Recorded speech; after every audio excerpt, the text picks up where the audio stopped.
I got notification that you were on live on mine, but Oh, that's a good thing then. so yours was working. But that's your old Flodden wall. Right. So that was part of like the old city of Edinburgh as opposed to further down the Royal Mile. So this was kind of blocked in the more kind of well-to-do people of Edinburgh.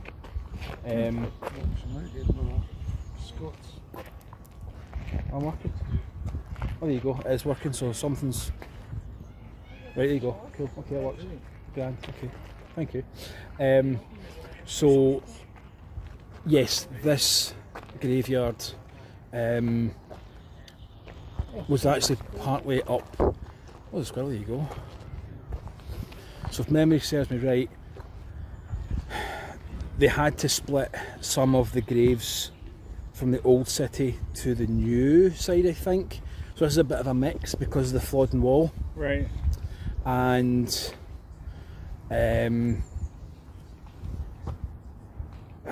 yeah, so a lot of, let me see, try to work this out.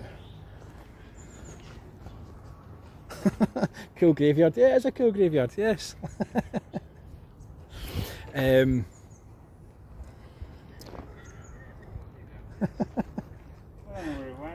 Round here, he's round here. Oh, yes?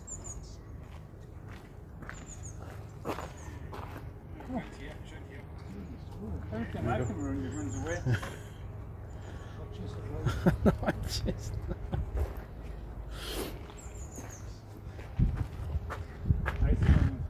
Looking in from Edinburgh, nice. So yeah, this is the original part of the original bit of this graveyard was actually further up on Edinburgh Castle. Says here, stream suspended for policy violations. Policy violation? That's interesting. Do you know stream suspended for policy violations? How bizarre. No picture. I'm still going through here too. Maybe that's not what it must be. No, it's not mine. That wasn't mine. Just scratching it.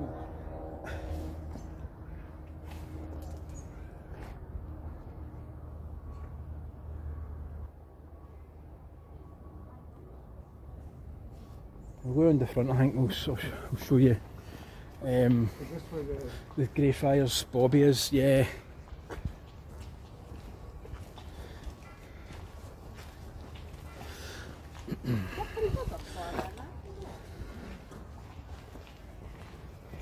Hopefully this is working. Oh, should do that.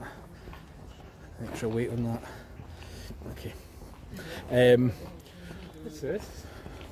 This is to stop grave robbers robbing the grave, and you've got 3 different forms shown there of how to stop people robbing the graves and stuff. So you get the kind of cage, that's quite an expensive one. Then you've got... I'll get a picture of this. Yeah. Yeah. Right, then you've got the slightly more, still workable but more basic version. So it's that versus this? That versus an old stone slab on top. I know. So you've kind of got good, better, best in effect.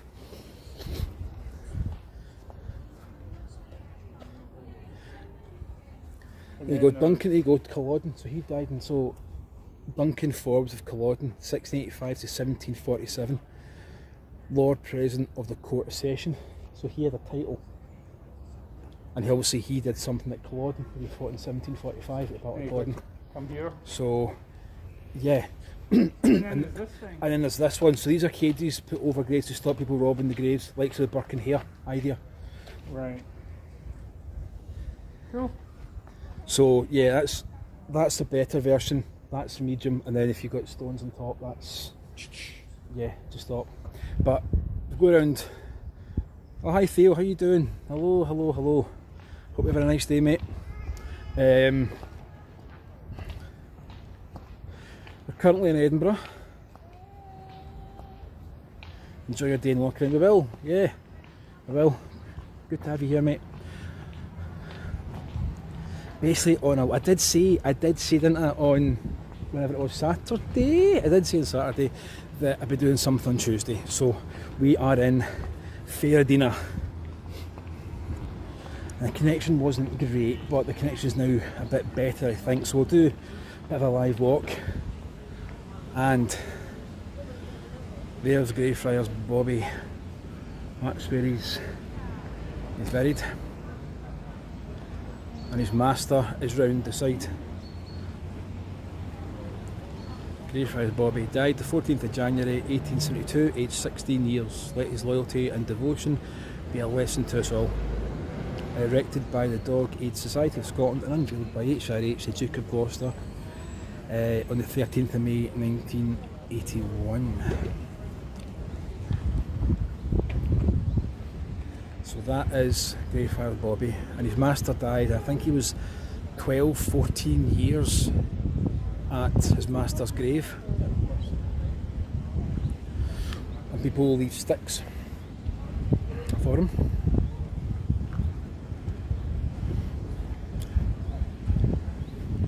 And today I'm with my mate, YouTuber mate, Terry of Terry's Travels. Hello. He's done a live stream as well, so be sure to check out that. We're doing a bit of a tour today. And I've got a mate from Canada of Rob T Prairies. I'll put a description in there, a link to their channels in my description. So this is Greyfriars Kirk, and the Greyfriars, I'm just kind of doing a tour and showing Rob and showing Terry some stuff. This is the grave of Greyfriars Bobby, and that's it there. Right, so that's it there. So I've done a bit of videos and some shorts and some random recording stuff, but I thought it's time to do a bit of a live stream. Good job, gents. Thanks, Theo. Legend. So Greyfriars Kirk, the reason it's called Greyfriars Kirk is basically the sort of monastery that was here before this church.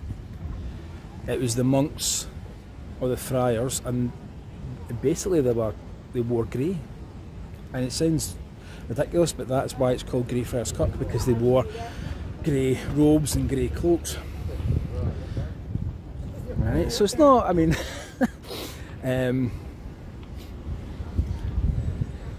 and this kirk, if you don't know, is huge inspiration for some of the names for Harry Potter. I think Tom Riddell's in here, and Voldemort's name, whose name escapes me, he's in there. And yeah,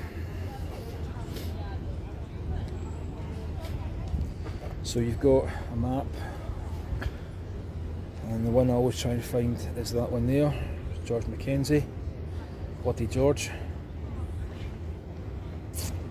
And he was a bit of a baddie. And supposedly the ghost of George Mackenzie runs about here. And some people have said that they've actually come away with scratches or headaches or weird stuff happening around there. What we'll do is, this way, I'll show you, I'm going to just show you random stuff here, folks, right? And my actual knowledge of Greyfriars was very, it's not as good as other parts, so some of it might just be a walk around the area, some of it might, we'll see. But Greyfriars is quite a, and you can do tours and things in Greyfriars. Do you want to see the master of Greyfriars? So that's the guy who owns, Greyfriars Bobby.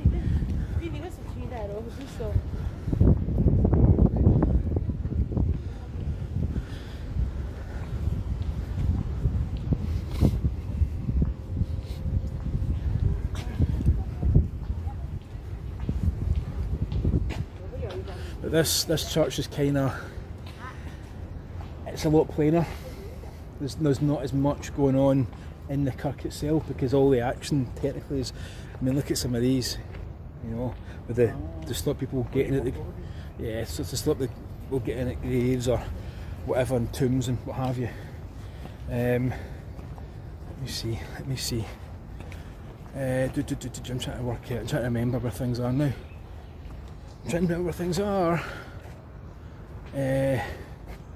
Let me see. I think it's round here. Is it? Let me see. Because the master of Greyfriars is round here.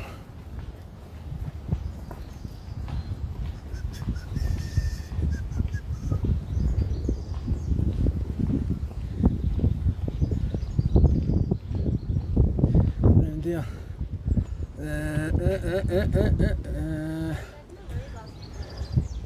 No, it's not around that one. Must be down here. It's quite a bit of, I can never remember. It's round this side of the. Whoa, slippery. Oh, Muddy. That's what I get for going off road. Can't remember where it is now.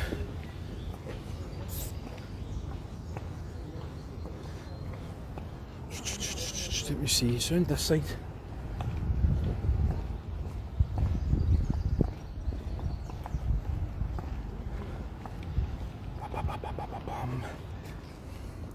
It's round there.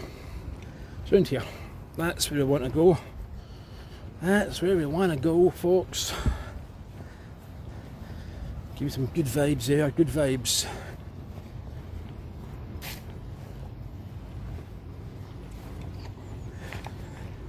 So John Gray, here you go. So that's who owned the dog. Master. There you go, yeah. Old jock. Master Greyfriars Bobby, and even in his ashes most beloved, directed by American lovers of Bobby. And his friend is next to him, James Brown Sexton, died 1868. Friend to Greyfriars Bobby lies near here. So people put sticks and coins and things on there.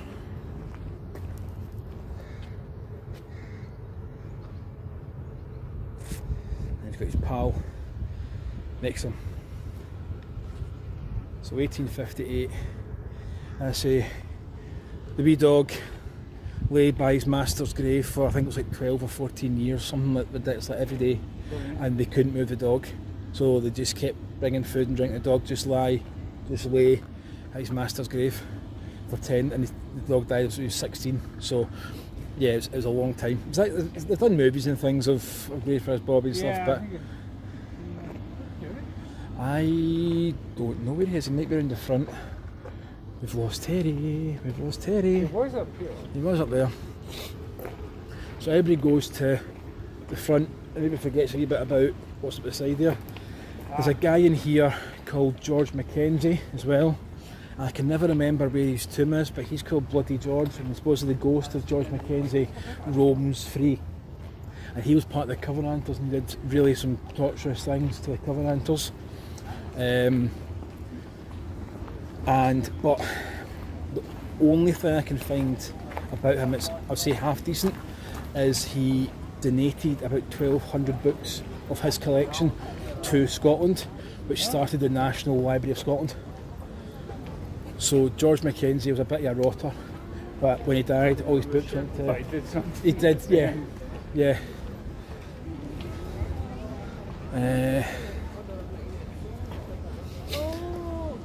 Show you the Covenant. I don't know where he will be somewhere. Terry, if any of you guys happen to spot Terry in this video, please give me a shout, because I've lost Terry. But that's okay. He might be actually at the Covenanters bit, because a lot of Covenanters were imprisoned here, right in the corner. Okay. So Terry's travels. He's got a lot of stuff in the Covenanters. If you're interested in that, and he goes to some of the sites and stuff. But these are all to stop people robbing the graves. So the iron mortar safes, and that's kind of their, I would say that's your kind of top building. And then that one with the cage at the top, that's expensive but not as expensive. And then you've got the wooden slabs on the top, and that's just another wee deterrent to stop people taking bodies, selling them on, that kind of thing. So yeah, and we're kind of like, we're near the Flodden Wall, the old Flodden Wall, which sort of separated like Edinburgh city to the kind of what we class as the outer edges of Edinburgh. Some of these, was that Lieutenant Colonel Monroe, 1819. Some of these are empty. But this is where the Covenanters were held. So you've got your Flodden Wall, sort of right along there and all the way down there. Right. And so the Covenanters prison. Behind these gates lies part of the Greyfriars Kirkyard, which was used in 1579 as a prison for more than 1,000 supporters of the National Covenant who had been defeated by government forces at the Battle of Bothwell Brig on the 22nd of June. That's coming up for its anniversary, there we go.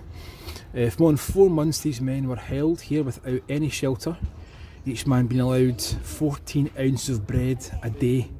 Kindly citizens were sometimes able to give them more food. Some of the prisoners died here, some were tied and executed for treason, some escaped and some were freed after signing a bond of loyalty to the Crown. All those who were persecuted and died for their support of the National Covenant in the reigns of Charles II and James VI are commemorated by the Martyrs' Memorial on the north-eastern wall of the Kirkyard. The Covenant, which was first signed in Greyfriars Kirk in 1538, promised to defend Presbyterianism from intervention by the Crown. In November 1679, the remaining 257 men who had been sentenced to transportation overseas were taken to Leith and placed on board a ship bound for America colonies. Nearly all were drowned when the ship was wrecked off the Orkney Islands. Wow. The section of Kirkyard used to imprison the Covenanters lay outside the existing south wall and included the area now covered by buildings on Forest Row. The area behind the gate was laid on burials in 1705 and contains many fine monuments.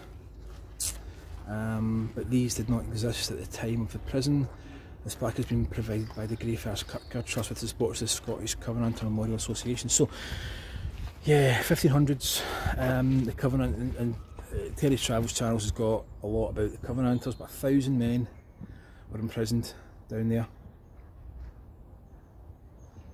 And it was all guarded, and a lot of them died. They're all in prison down there. Unreal to think 1,000 people were down there, 1,000 men. So yeah. So that's the prisons. That's when you look down the actual prison. So you get this as well. You got all these coffins with spades and whatever. Workers or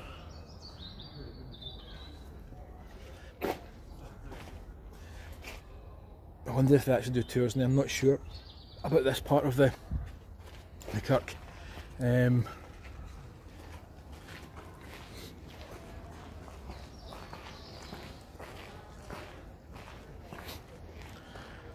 go to the other side of the Flodden Wall. Show you some of the the bits near.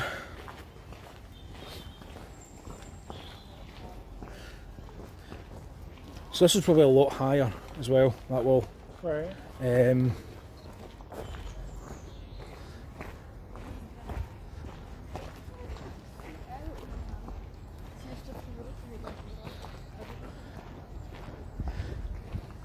So we've got 1700s.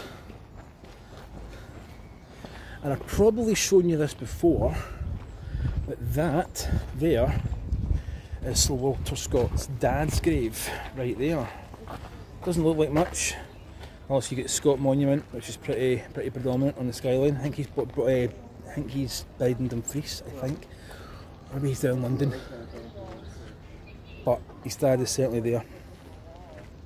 Sir Walter Scott Esquire.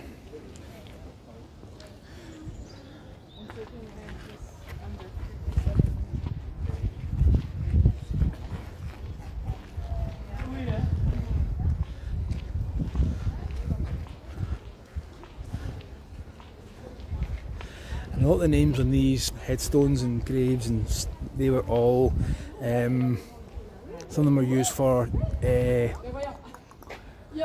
Harry Potter.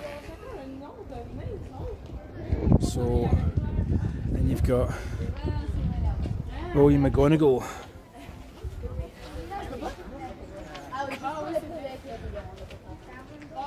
The poet William McGonagall died 2nd September 1902. Buried in this spot. That's a geeky RSA.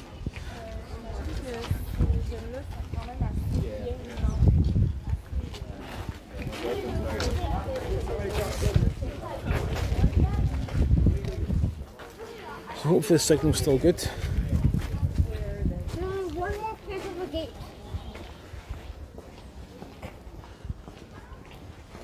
I can get, okay. There's not just a gate. The Flodden Wall. Right here on this corner. Up. Found her.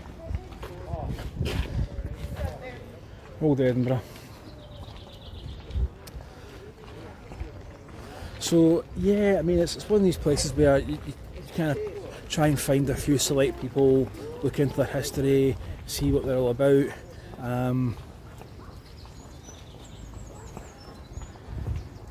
As I say, some of the graves here would have been possibly up at the castle because of the way the Flodden Wall was. So some of them, because the expanding Edinburgh needed somewhere to put more people, and this is the first place down from that.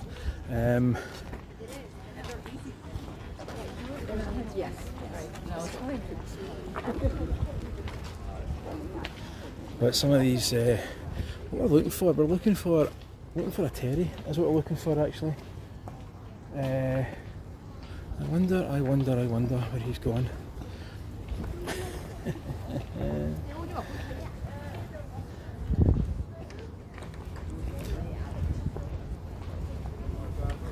But there's, I see all these inspirational names. I see this the plaque, the billboard on the left, that tells all about some of the big players that were in here.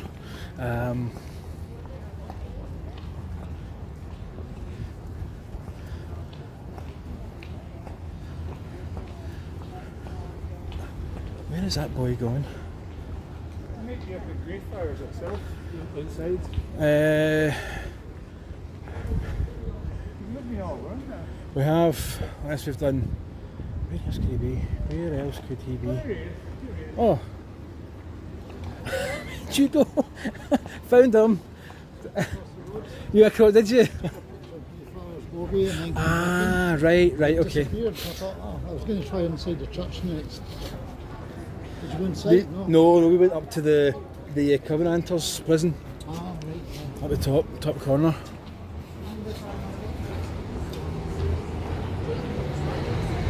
So there's the famous Greyfriars Bobby statue.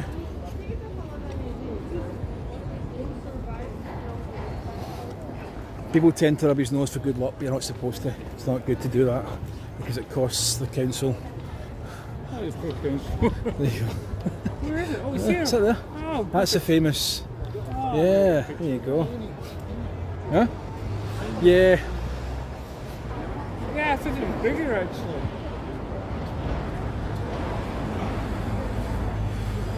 So Greyfriars, Bobby.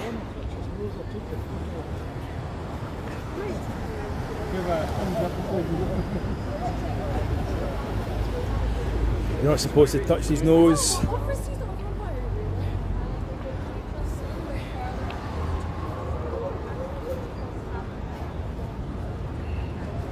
So look at all these are all like 1700s.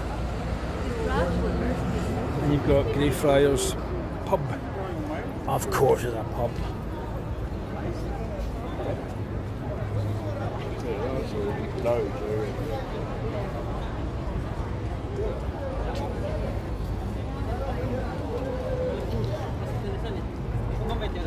So welcome to a chunk of Edinburgh. Oh, toot toot. And again, that's the thing as well, everybody just doesn't need to cross roads at the right point. It's just a busy main road. Busy main road. So yeah. Greyfriars Bobby. Cute. Yeah. I think people maybe think it is a bit bigger and stuff, but it's probably life size actually. Probably is. Yeah.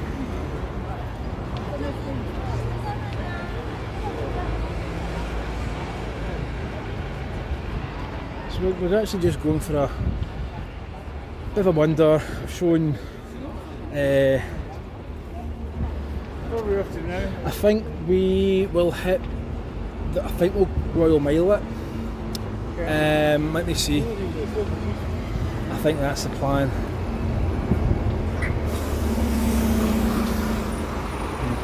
Right. Royal Mile. Yeah. What's the best way? Right, that's Chamber Street down there. Right. Well, Okay. that's So further up. we want to go further up there, and then we can cross. Yeah. Down there and then down. Right. Okay. So we'll go. Right. Okay.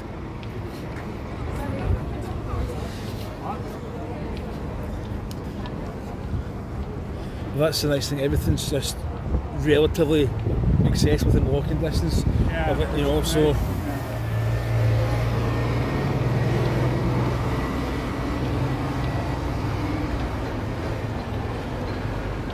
So we're doing a bit of a walk, a bit of a tour of Edinburgh just now. And what, an ice cream or an ice cream?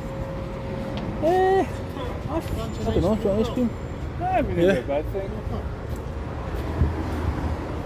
Okay.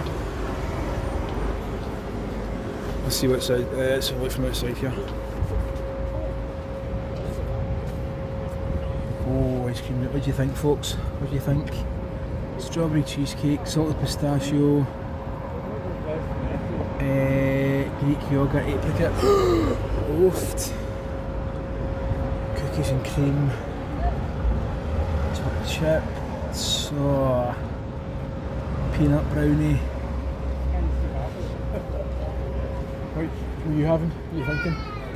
I can't see half it. 'Cause it's, Ah, okay. do you know what you want? Greek yogurt apricot for me, please, if that's okay. Yeah.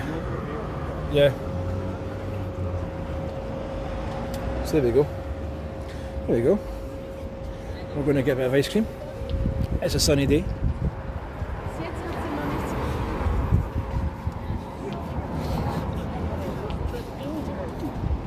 And if you're about, if you're just joining, thank you so much.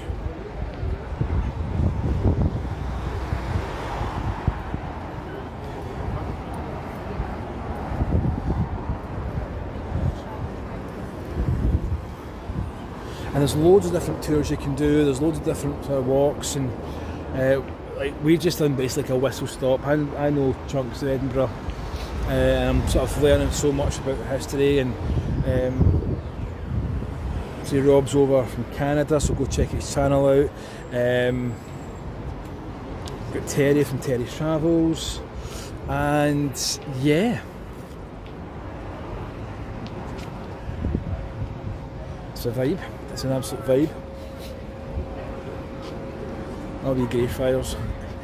Greyfriars Bobby. Oh dear. Oh dear. Beep beep. What a shouting. Not good. That's the thing, this time of year it can get a bit heated.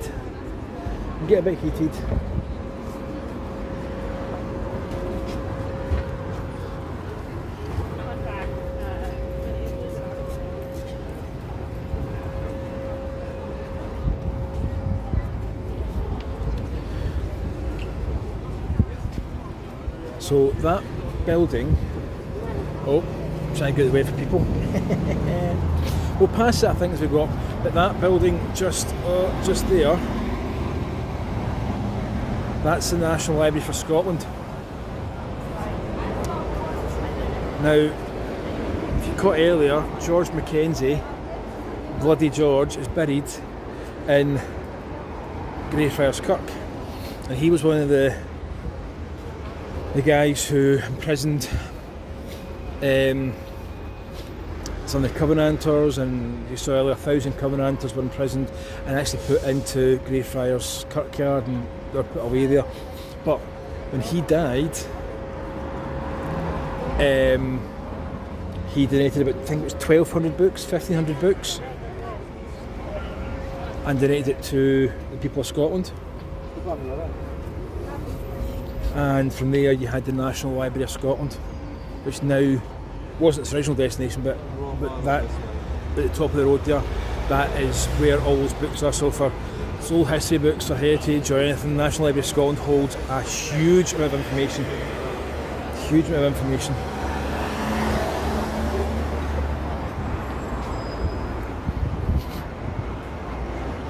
That's the National Museum of Scotland as well there.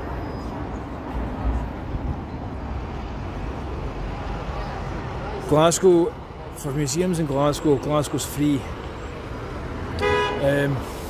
We're getting ice cream, wow, sir, thank you very much, that's grand, woofed. Right folks, that's your shot, that's a shot there. There you go, a bit of ice cream. Nice. Oh my god. Oh. That's so good.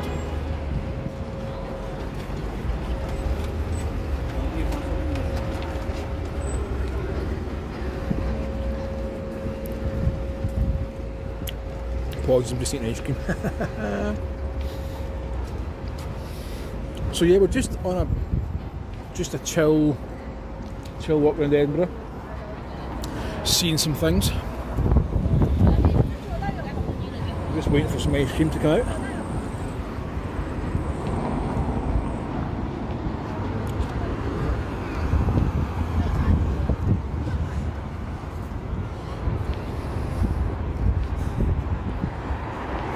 There you go, ice cream a go-go.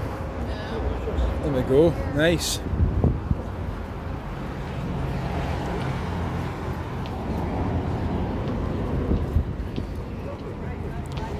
Hope the signal's good, hope the sound's good, hope everything's good, hope you're good.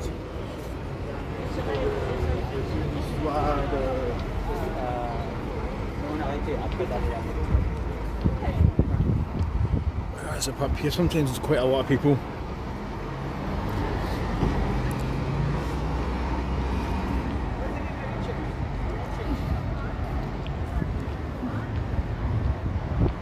And do you know what, sometimes it's just about just being in a moment. You know, I'm a history guy. Right, that's the Elephant Cafe, what used to be also the Elephant House. Right, so that is where J.K. Rowling wrote Harry Potter. The birthplace of Harry Potter, that's where J.K. Rowling wrote Harry Potter. That's where J.K. Rowling wrote Harry Potter. Oh, really? It's in there. It went on fire a few years ago, and they saved supposedly the table that she sat at, and it now sits at the other Elephant House Cafe on Victoria Place, Victoria Street, with that bend with all the. So that is the. What's that? that's the other elephant house. But this is the one that where they had, yeah.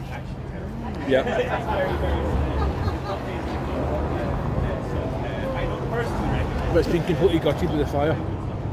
Was it? Absolutely, they've just had to. The only thing they managed to get, and that was important, was the table that she sat and wrote.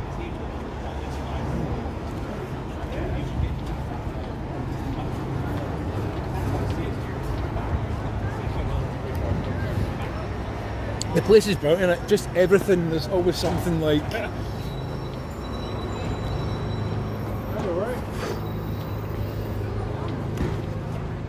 Shop Pure Scottish, there you go. Shop's called Pure Scottish. That's what you want. And I will come back here again and again and again, because it's just.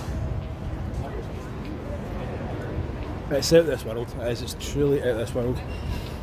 As I said before, it's history on steroids. People will taste this one down. And everything has got a story. Every wee nook and cranny and shop, what it used to be, what it is now.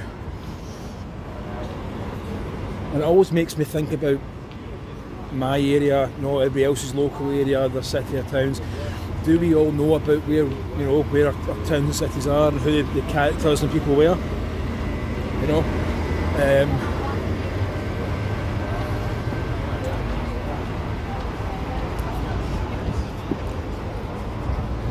So that's your grass market, that's when we came up. Right, that's the roundabout.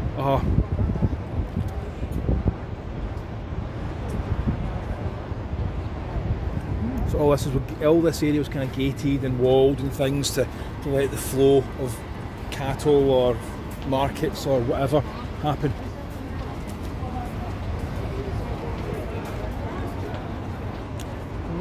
Library. Yeah. So that's what I'm saying, bloody Mackenzie, George Mackenzie started that. I don't think that was a building, I wouldn't have thought so, but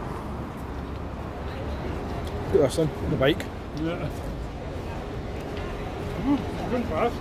That's a dangerous wee thing, that bike, because you can't quite, it's very low, you can't quite see. No.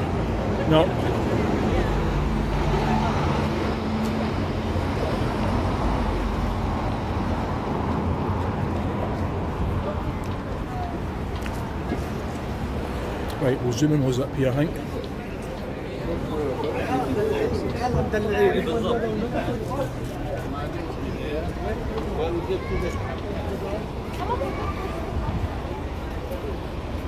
That's what we had. That's something to eat. Yeah. Look at that, how amazing is that? Probably not a good idea to stand in the middle of the road, but hey ho. As they say, YOLO.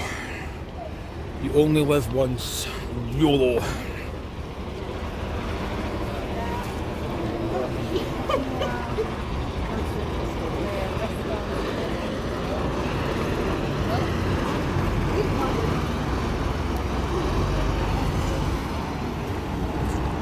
What did you get? What was your ice cream? Mango and coconut. Oofed. Quite refreshing, actually.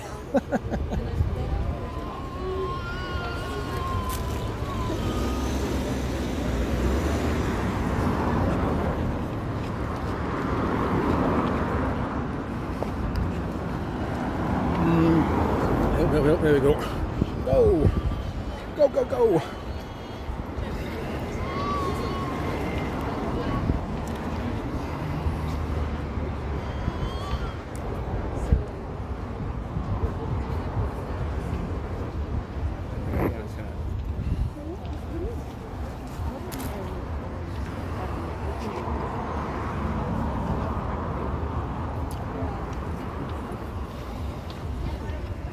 Right, I know where I am now, so we'll go left up here and we'll start from the castle. Okay. That's the top of the Royal Mile. And if you're out, folks, say hello. We're about to do the Royal Mile, which I hope the signal holds. And during the Edinburgh Festival, you get no signal. No signal whatsoever. Nothing, because everybody's just sucking it all at once. Everybody's just, there's thousands and thousands of people. That's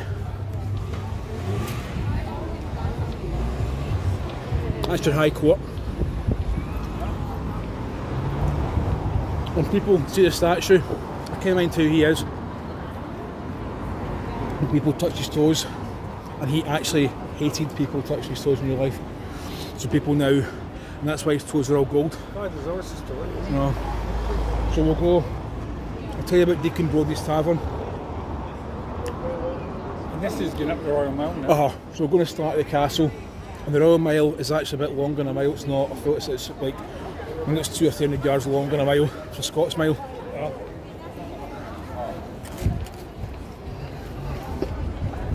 But look at me, look at the buildings are mad. So that's Deacon Brodie's Tavern, folks. I will tell you about that in a wee second. We're going to start. They're going to start. Yeah. Again, not ideal, if I'm honest. But it stops because the traffic comes down this. Oh, I just smashed the camera there. That's good, not good. But welcome to a thousand tartan shops as well. Right. Did he make a right? Is that what you said?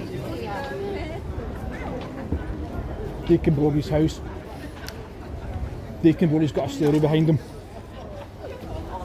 Good guy by day, rogue by night. Right. It gets quite congested up here as well for obvious reasons, but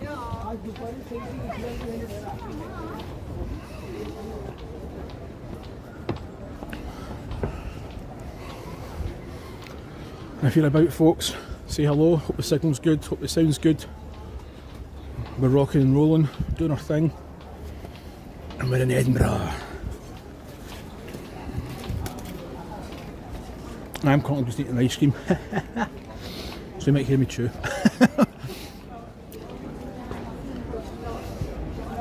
Okay, where is he? I'm looking for, honestly, Terry is just, there he is there.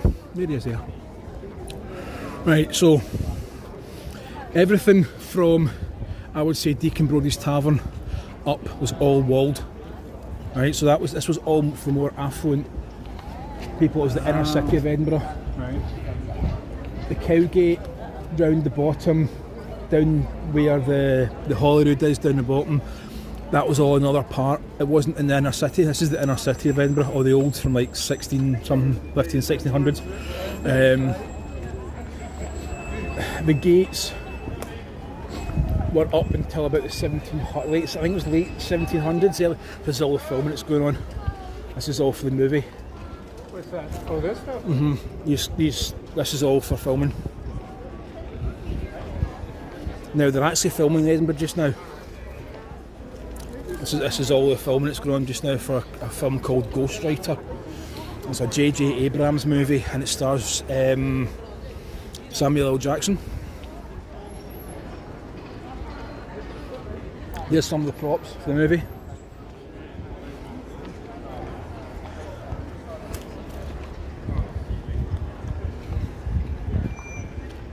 Some of the props for the film. Yeah, I've seen them.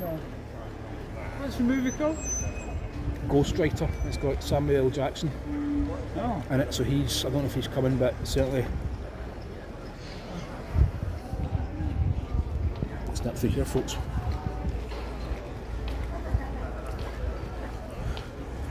Right, so these are some of the props that are going to get used. Hi David, how you doing? Look at what we've found. We have found some movie props. Movie props, yeah. So these are all getting used for a film called Ghostwriter, which is a J.J. Abrams movie. And it stars, we're going to be starring Samuel L. Jackson. And they're filming in Edinburgh just now. And then they're going to Glasgow to film. I love stuff like this. Love stuff like this.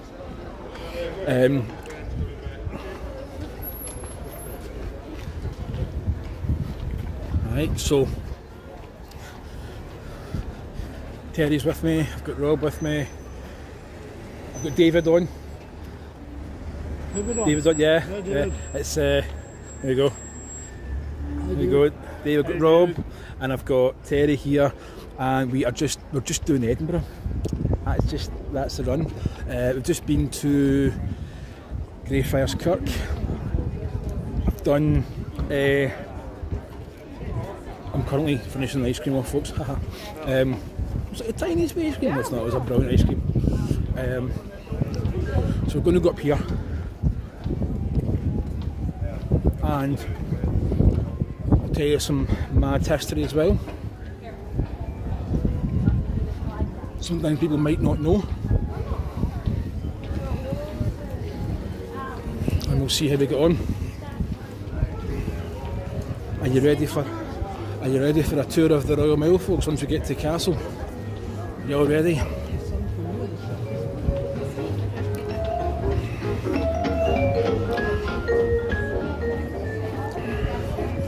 It's time to sit in, get comfy, and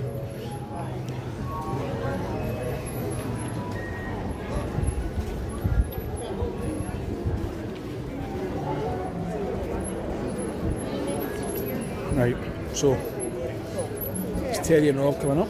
There we go.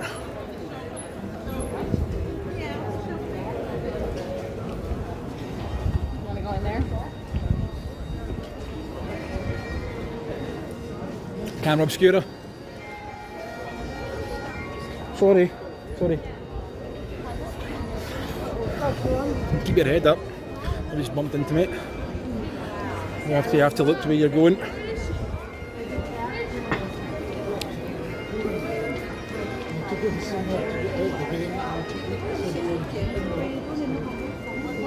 Yeah, weird little restaurant up there. Okay.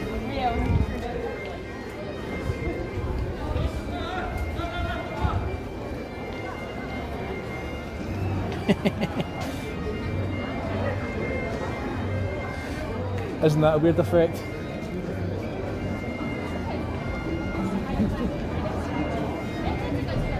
Well, folks.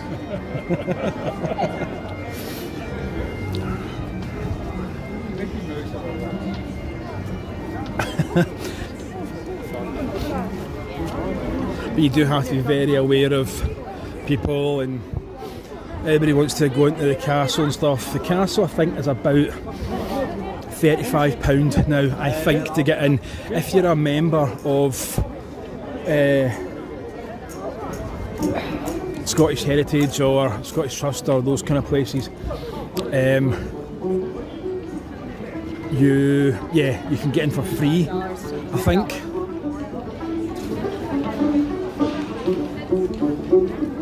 But is the signal good?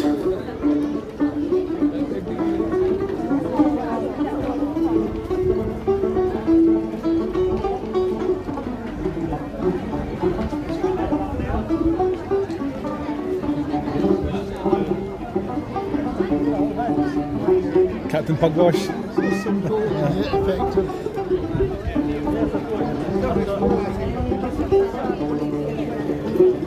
Sometimes you just have to move because the flow is just. So we just see what we can see. We do what we can do, and we fire up to the castle, have a look at the castle, and then we'll take it from there.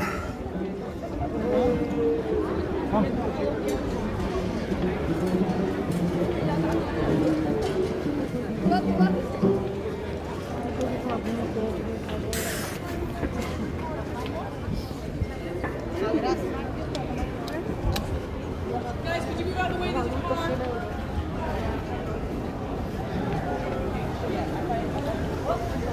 You think the amount of people that come up here and they walk through the doors? I say, I was saying the people, it's like, I think about £35 to get in per person. Buckingham Palace is £32 for a tour. If you're a member of like Scottish Heritage or that sort of thing, you get in for free. Okay. And that's £100 and something a year or whatever.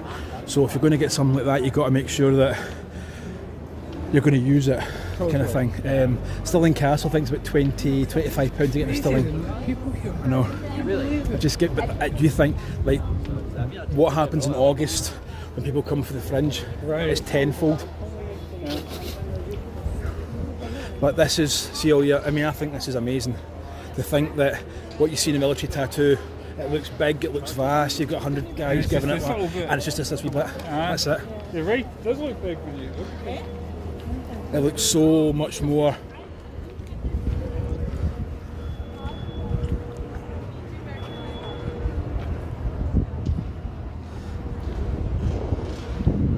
So sometimes you'll get gigs here. It's like, I think Marty Pello was here recently, I think, and you've got Skipinish and Tidelines and those kind of folk kind of guys, and the place is just jumping, absolutely jumping. I'd love to go to one of those guys' gigs, but tickets sell out so quickly. But unfortunately, I can't show you the view because there's currently steps there, but we can go up as far as we can. But that is 11th century, folks. That is 11th century, the castle. The last kind of Iron Age. Is the signal good? Is the signal still holding up? Is the sound still good?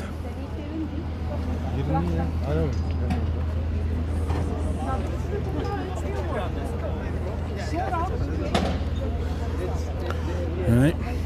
So basically this is our starting point, and then excuse me, we'll go down the mile and we'll come off a wee bit, some of the Venals, and I mean that's look at all bit you're sitting above some of the statues, and Oh yeah, that's getting a cool picture.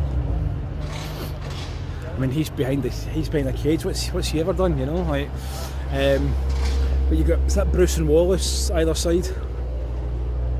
I think that's Bruce and Wallace. Certainly one of them's Bruce anyway. The last kind of. Have you got to pay before that point? You've got, yeah, so yes, you'll have either pre-booked tickets, so you have to pay as you go in, but for what time is it? That's 3:15, so we've missed the 1 o'clock gun, but yeah, 11th century, and when you watch it live, we tend to get it, I think it's when does the tattoo, so it's August, so do we get it on the telly? Is it September, the September weekend? No, it's end of August. It's end of August, but on the telly, the edited version, I think it's the first bank holidays when we get in the telly. We were always back at school and stuff like that, and all this exciting stuff was going on for the tourists. But can you imagine like 500 people giving it dancing and the pipes and all that? Absolutely. Doing stuff. Absolutely. And it's quite a tight area as it is. It looks massive, but it's quite tight. And that's the thing that baffles me. It's just about getting bums on seats. I was just thinking, they're redoing this every year. Taking it I think because of some of the gigs that happen, they tend to leave things for a certain period of time. But after August, they'll take it all down unless there's somebody big. I say like Skipinish, and I think Marty Pello was doing a gig here, and this is all for stadium gigs, but the seating is still the same as it would be for the Fringe, if the tattoo, sorry. But you think you've got in August you've got 3 festivals going on. You've got the Fringe, you've got the Art and Book Festival, and you've got the military tattoo all happening. And they're all doing things, they're all trying to absorb it all at once, and it's absolute information overload. But if you kind of laser in and go, I want to go to, when he goes to a show or I go to a show, I'll just pick it right off the bus, off the train, get a pint, go to the show, back up the road. Right. Because your attention is taken away by so much more. much more. Oh, this is like hi Alan, how you doing? Signal's very good, thanks Alan, superstar for that, thank you so much. Right, we're going to turn right here. I want to show you. That's crazy. Too many people. Right, we're going to go right down Cannonball here, right? I want to show you something. Right. We'll come back on, but I want to show you this. Now, Now then, down here.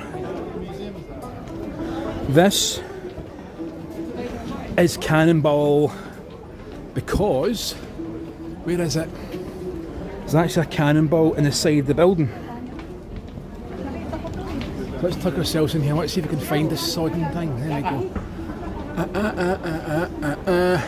There's actually a cannonball stuck in the side of this building. Somewhere. Now, the cannonball is not because of any siege, it's not because of any war or anything like that. It was basically a marker for that building. There it is, you're right, there it is between the two. Right, so. Right, good shout. Okay, so. That. Oh, it's a daisy. There. That is Cannonball. That's a real cannonball, but it wasn't shot out of a gun. It's a marker for the water supply. As gravity pulled the water supply from a reservoir, it was just over there, down to here for the people of Edinburgh. They knew by the marker of the cannonball as to the levels, what it was and how it was operating. So it was a water level marker. Possibly, but that's certainly one. And round the back here, I want to show you this. I've seen a minute. Okay, no bother. So, that shutter up there predates glass. Right, the window up there. Okay, so hang on, let me just. This is mad history, right? Mad history. So, see those two windows up there? The beams on them, right? That, oh, let me point that way. That one there is the last or only known window to show what was predating glass for glass windows. Because it's got a shutter over the front of it. So they didn't have glass. They put the shutters over to protect from weather conditions. The window beside is a bigger version, but it doesn't have the shutter on it anymore. There's no other windows like that in the rest of Edinburgh that I can work out anyway.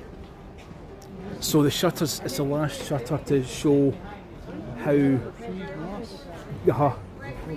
Drapes or wooden things like that. Something like that, shutters that they could slide across to protect against elements. So just showing Rob there, right? So that white block up there, that is showing a window that predates glass in a window. Right, so what I mean by that, if rather than putting, so I think it's like 1600s, you didn't have glass companies to fit anything like this, so they just put a shutter, a bit of wood or a board over the front of the window to protect against weather elements. Good idea. And that's a working example. Yeah, the window beside it is a bigger version, but it doesn't have its shutter anymore. That's gone. So that is a window that sort of predates glass. I like it. No, Emily might have it. Very cool. It's mad history, but yeah, lots of cool wee pockets that. I like this a lot.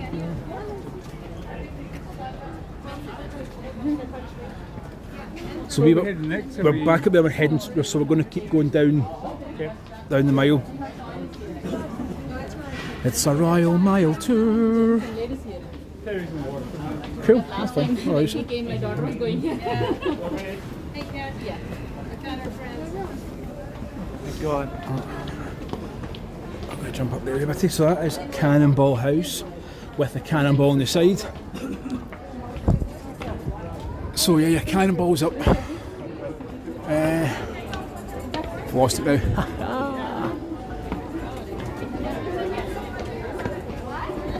Where is it again? I've lost it. Above the window. Yeah. So there it is. Oh, right there, such a cannonball. Whoops, it isn't. Look, I'm almost doing some mad stuff. Apologies.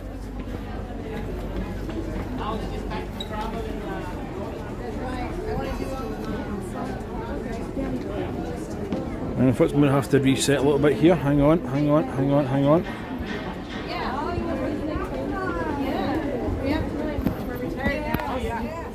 Give me a second, folks, sorry. I have to do this again. My gimbal's playing. Doing silly buggers. Hang on.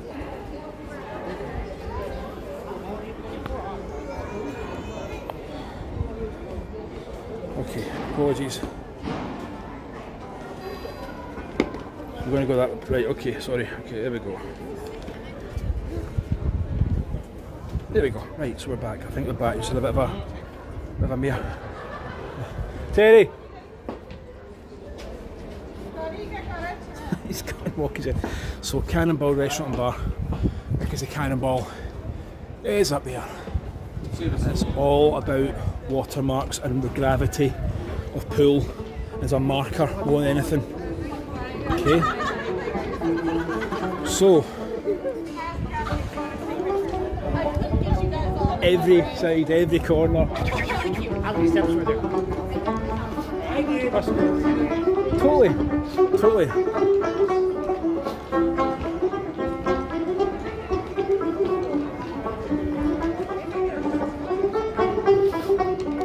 And the guy who wrote the dictionary, Samuel Johnson, used to eat down here as well.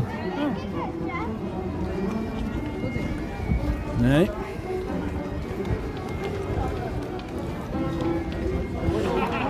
Do you ever watch Blackadder? Ever seen Blackadder? Isn't Mickey Mouse here? Oh, slight scam. I wouldn't, yeah. Take a picture, he demands money. Kind of. This bar's a witchery. Take a picture of that witchery. Yeah, that's your gold plaque to say that Samuel Johnson was in there. Right. So Samuel Johnson, who wrote the dictionary,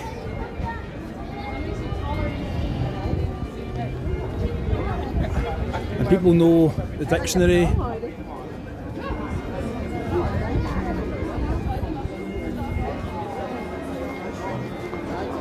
Okay.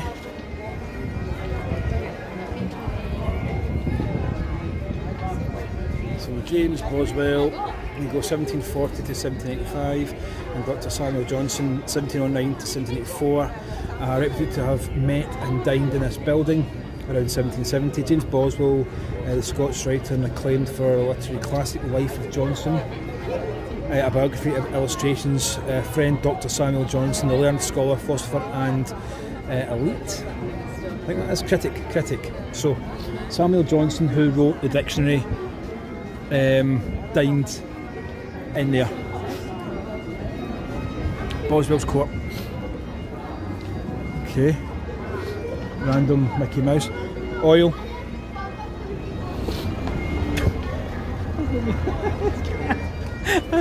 I've learned that from Terry. I shout oil if it's cars or something. We shout oil. I'm just saying because when Terry goes out on a walk and hike and there's cars or bikes or anything, he shouts oil, or somebody shouts oil to signify turn around. So whenever I see cars or a pedestrian as cars come down, I always shout oil. Oh, Terryisms, love it. The Witchery Shop. The world is full of magical things, patiently waiting on our senses to become sharper. W.B. Yeats.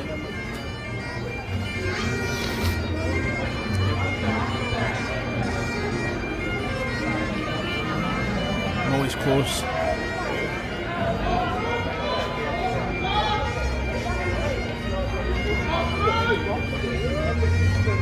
Car oil. Van coming down. I think he's over there. He's over there. Excuse me.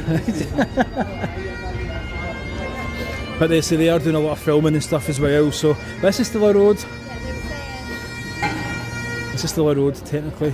Round of applause. There we go. But they're filming a film called Ghostwriter with Samuel L. Jackson just now. I think they're setting up, and they've already filmed some scenes.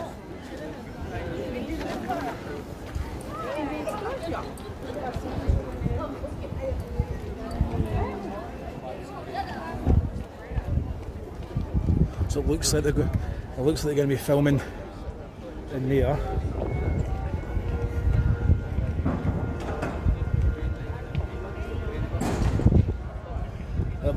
Hollywood magic. And there's actually a film, I think they filmed here for Frankenstein. Netflix are doing a movie in November. They've actually been saying to the folks, in November, Netflix have got a film called Frankenstein. They filmed it all in Edinburgh. Yeah. Yeah. So they're shooting a lot of the old city for that. These are all some of your Venals and stuff as well. 1690.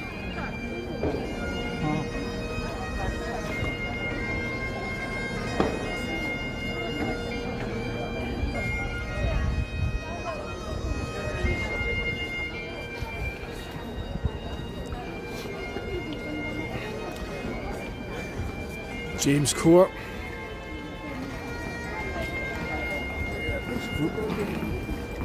How Do nicely. is that? I like that name. So what's this? Oh, James's James Court. Court, yeah. We'll give you a couple of It's pictures got here. things in the ground with What's that? some sort of The shape. bricks are down the bottom. The gold bricks with World's End. Yeah, signify the split between the sort of old city and the older city.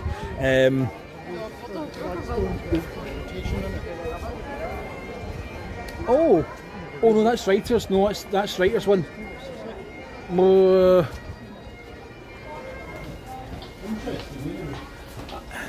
Oh, that's Writers. Look at this. Wow.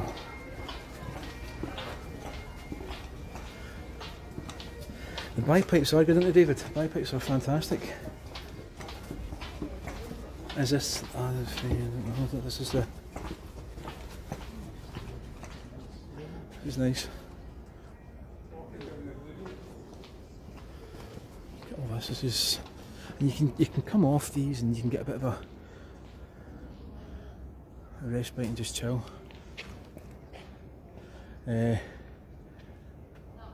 Fantastic. That's what we saw on the fountain. You can achieve nothing without God. Yes, or is it you fear? Yeah, and you can. Yeah, something about without God. You can the fear the labour or something without God or something. But the stained glass in that as well. Oh. Nisi Dominus Frustra. So is that Edinburgh's motto then? I think so, yeah. Yeah.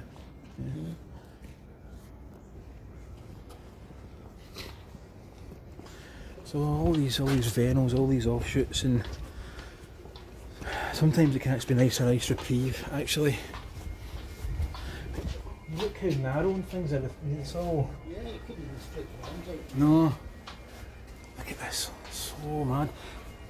And you wonder why. I mean, also there was when there's a disease. My goodness, the people catch it. You know, because everyone's so close together.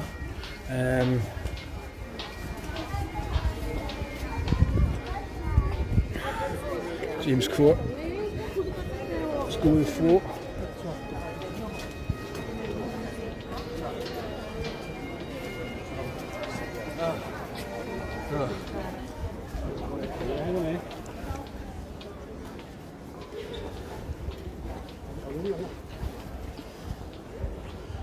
Jolly Judge Cafe. Now, let me see. Gladstone's land. So this is all like writers as well around this area. So right, okay. In the House of the East. So Robert Burns. There we go. So. Oh right, okay. So there you go up there. In a house on the east side of this close, Robert Burns lived during his first visit to Edinburgh in 1786. Now, Burns is I would say he's a well-known figure, but he's also, I think, quite controversial. His extracurricular activities are something to be discussed. He was, a National Bard of Scotland, but he liked ladies and he liked friendship. He had 12 children. I think it's 12 children to 4 different ladies, right? 4 different women. And This is Lady Stairs Close.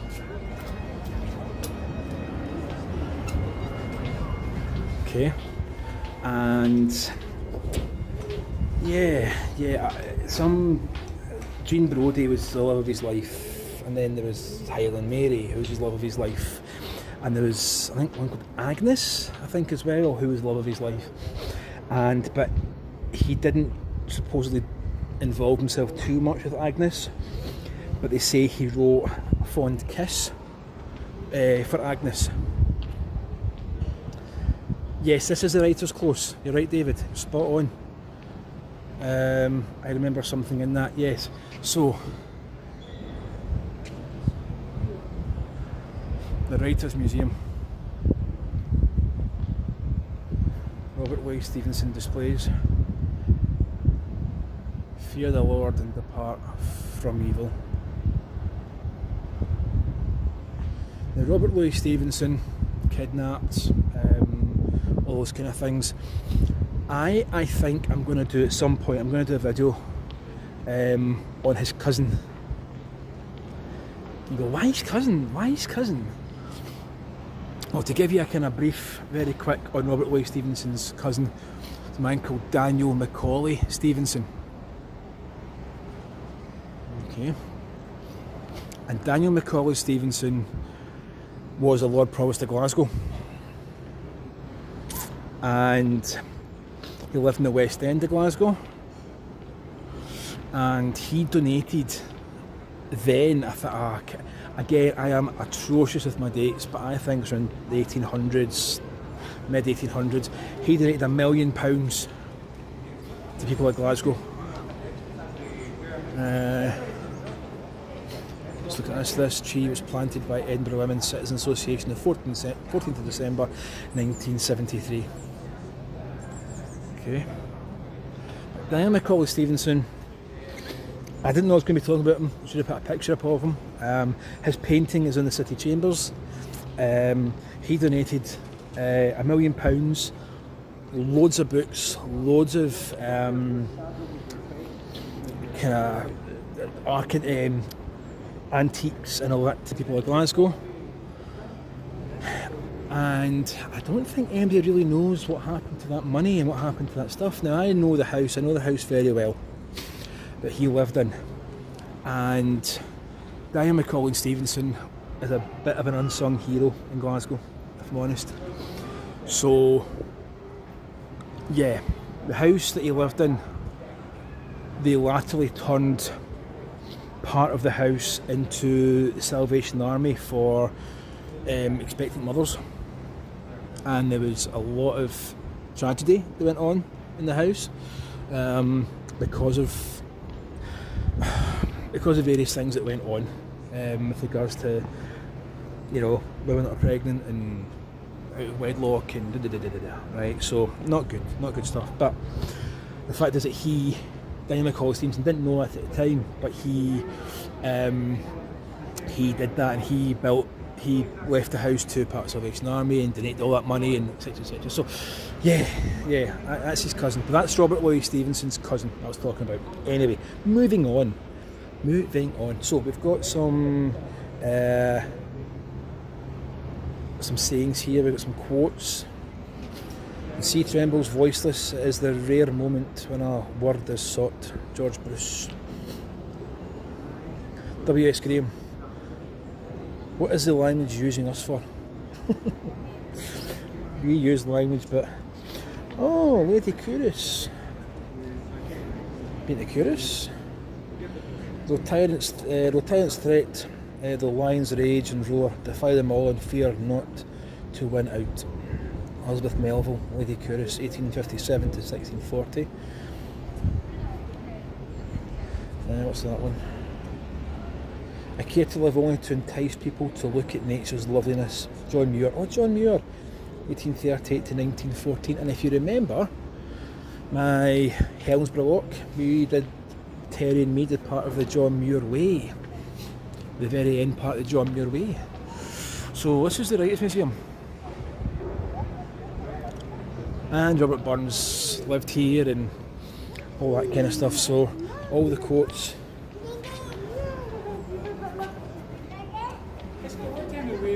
travel on the trains back? Like, is there a window we've got or not? After 6, I think. So I think it's off peak, so it'll be after 6 maybe. Yeah, Half 4 till 6 is peak. yeah, Okay. yeah. Yeah, because we've got an off peak number. So that street is closed.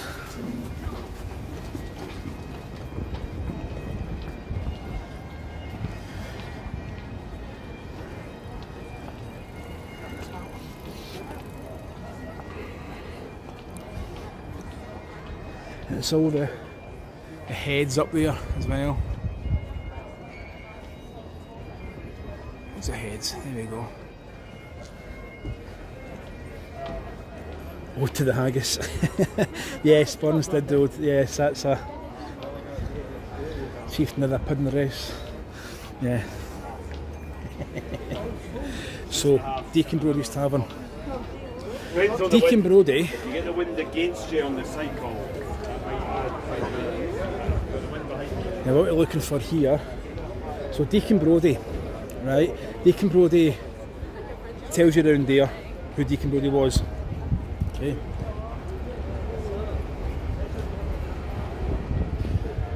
So, sort of a good guy by day, so he was a kind of cabinet maker and businessman and all the rest of it. And then by night, he was a highwayman. So, Robert Louis Stevenson wrote Jekyll and Hyde based on Deacon Brodie. So Deacon Brodie's house was there, and Deacon Brodie drank in here. So, but that's inspiration for Jekyll and Hyde. And see the sign as well, right? So Deacon Brodie one side, you've got him as a highwayman on one side. So it's unusual to have a pub sign that's got two different sides to it.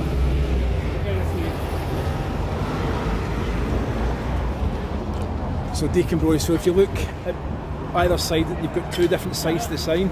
So by day, he was a businessman, he was, did work in a carpenter and all that kind of stuff, furniture maker. And then by night, he was a rogue, he was a highwayman. And Robert Louis Stevenson used his story and who he was as inspiration for Dr. Jekyll and Mr. Hyde. Yeah. So that's his house over there, that's where he lived, other side there. And that's also where he's been drinking and his musings went on. What I'm looking for is a gold.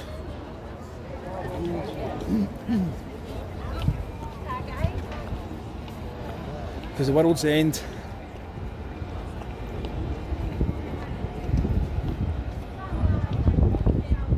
Right, so basically, is that the World's End there? No. Maybe the World's End's down there. Yeah. So, this is the World's End because it was the part of the gated Flodden Wall. Right, so that was all walled round there, and there was huge turreted gates. They came down like the mid 1700s, I think. But the gates were to stop and to organise the flow of trade coming in and out of the walled part of the city. So some people never got out of that part, and some people never really went in because they couldn't afford to, or there was no reason to. So the World's End is what it is. For some people it was their World's End. Right. All these, let me just work this out, where I am. Right, another thing. These were taller, these were bigger, these were about 7 stories high. Oh, toot. But a fire, it was the Great Fire of Edinburgh, took hold. And 1, 2, 3, 4, 5, 6, there'll be another story on top. And let me just work this out. Was it this one? Yeah, I think it was this one. The fire took hold for about 5 days in Edinburgh, and it just raged on, mainly for 3 days it raged on. And the reason it went on and on was because insurance companies, if you had a house insurance, you basically got a dedicated fire brigade based on insurance. But if you didn't have that, your house burned. Right? So the fire started and it started to take hold. And the only reason it kind of calmed down was because it started to rain. So, well, you're live streaming as well. Nice. Where's he going? Where is Rob gone? We've kind of lost Rob a bit.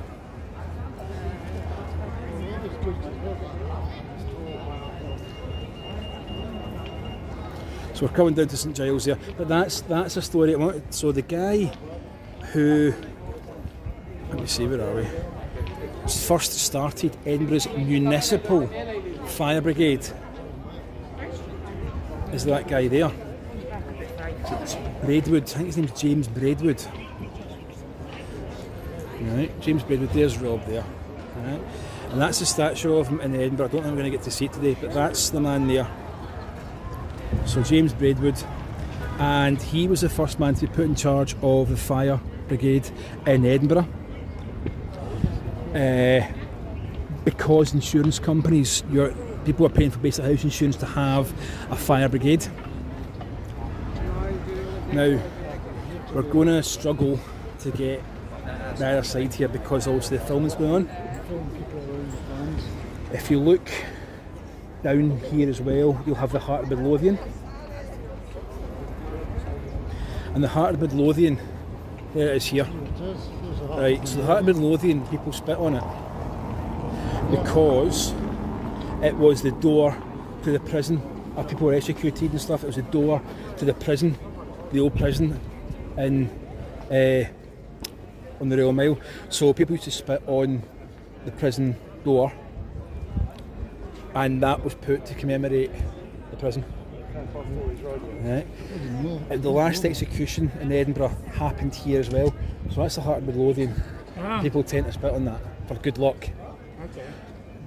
Because that was where the door to the prison was, and for executions. Executions happened here. I remember that in one of your videos, I think. Yeah. I think I get a picture of this one. Like, So you go. Someone's just done it. Someone's just done a. Yep. So St Giles Cathedral was the first place that the Queen lay in state when she died.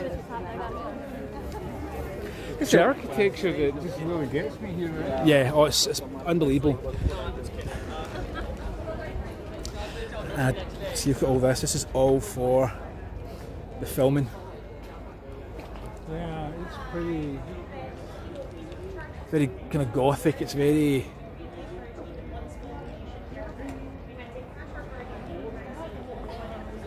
Great food and hospitality there. There's fantastic food in Edinburgh. You can really get some fantastic bites. And I don't know if we can get round here. This is where John Knox is buried. Okay.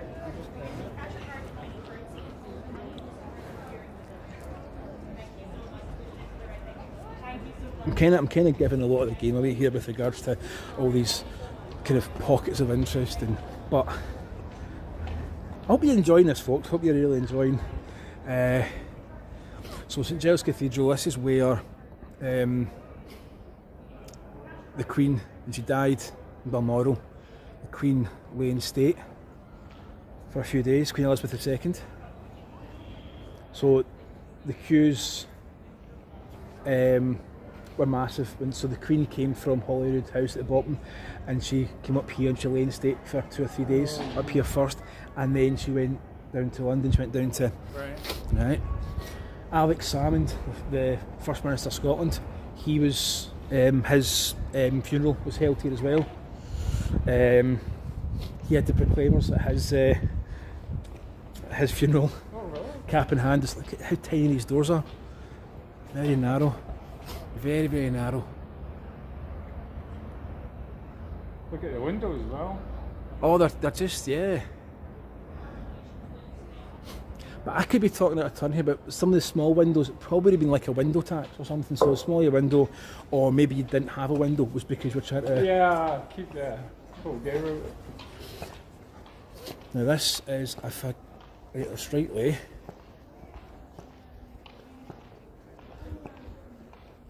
is where John Knox is supposedly buried, and I'm looking for a plaque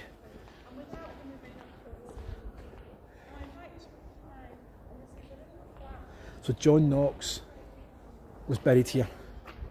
Now a car park.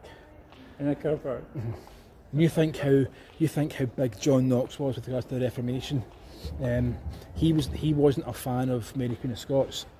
He respected her, but didn't like her because of what she stood for. His house is actually further down the Royal Mile. This is a pretty cool shot right here. Oh wait. Oh, glad you. What's that? I think you should be on the other side, but somewhere, I think there's a car parked on it genuinely, and that. It is what it is. It is what it is. John Knox. Where is he? Where's the man? There's the man there. There's the man there. So somewhere here, John Knox is buried. Right. That's now a car park. So, apologies if I hadn't given you an exact spot, but it is one of these car parking bays.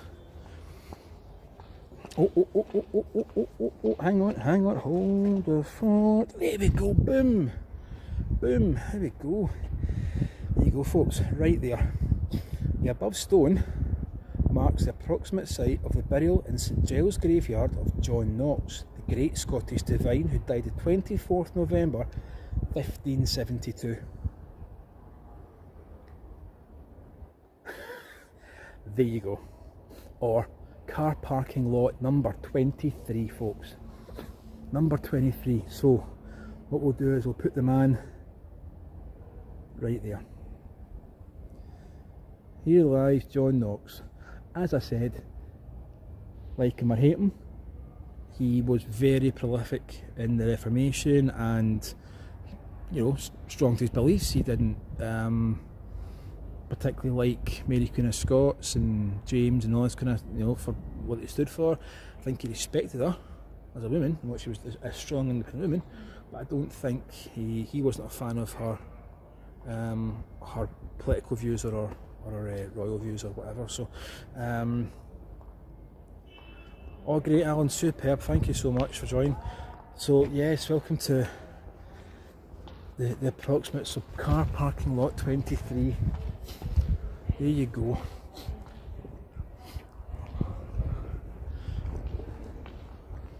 And I've done some other stuff, so some other shorts. Edinburgh's one of these places where my attention sort of gets diverted a wee bitty. During the fringe time, I haven't a hope in getting a signal. Not a hope of getting a signal. The Supreme Courts. That's a scary looking place, isn't it? Yeah, signal during certain times of the year is just a no-go, so doing this now is pretty cool. The restoration of Charles II. The statue of King Charles II dates to 1685 and is one of the oldest lead statues in the UK. In 2011, the statue was restored by Hall Conservation Limited as part of the 12 Monuments Restoration Programme. The 12 monuments was the I did a bit on the water well. I wasn't down there with live streaming, but I'll do a short on one of the water wells in the Grassmarket area, so I'll put that short up at some point. So it's a joint initiative of the City of Edinburgh Council and Edinburgh World Heritage. The restoration of Charles II statue would not have been possible without the kind donations of the following organisations and individuals. So Walter Scott and Partners, the Charitable Trust of Society of High Constables of Edinburgh, so it goes through loads of them. So that is putting Charles II back. There you go. Look at that with the flag flying. What a shot. But to have John Knox buried there and that statue and the Supreme Court and St Giles Cathedral, this is just, and right in the corner there's all the film crews for the film Ghostwriter, so be sure to look out for that. There is a film coming up on Netflix. I am not sponsored by Netflix, I wish. It's Frankenstein, and it was all filmed in Edinburgh. Most of it was filmed in Edinburgh. So it's very cool. Oh, I'm not going to get the way big, so I have to get out of the way here. This is all the filming that's going on, and I've lost the boys, lost the lads.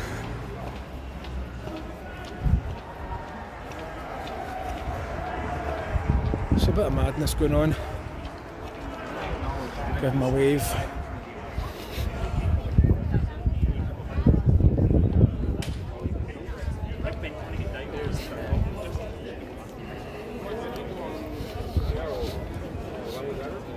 See here as well, I found John Knox's grave. Parking lot 23. I'm not even kidding. That's where they've put. And they've just put tarmac to the top of it. So over here, Mary King's Close. Right, so Mary King's Close is the one that Ebby talks about. Now, let me see, I'm sure.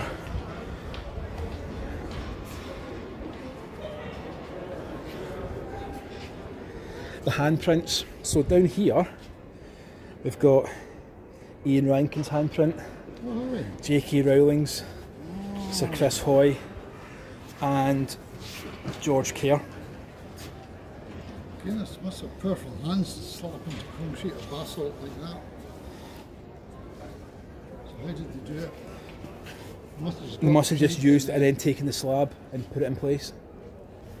So to have your handprint, I think maybe they just got the print and then carved it out.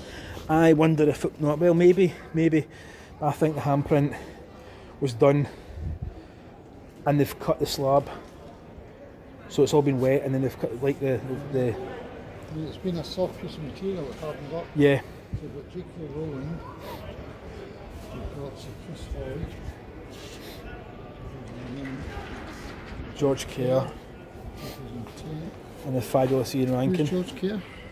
Another writer, I think. Is he not another writer, or? Oh, my camera's doing some weird stuff.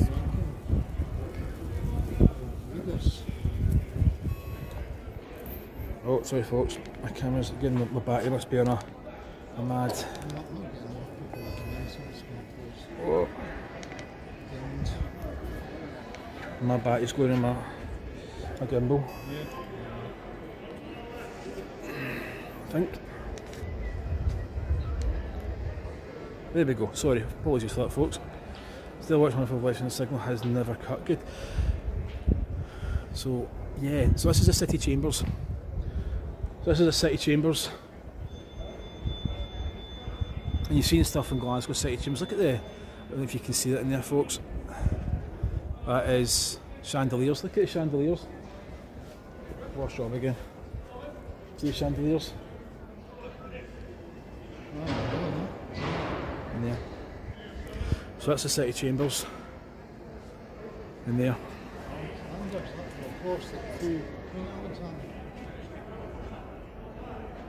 Alexander and Bush. I don't know. What about that one? Is it Buchalus? So yeah.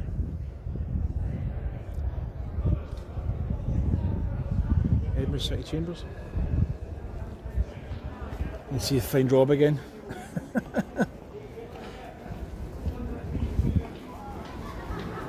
Let's see if we can find Rob.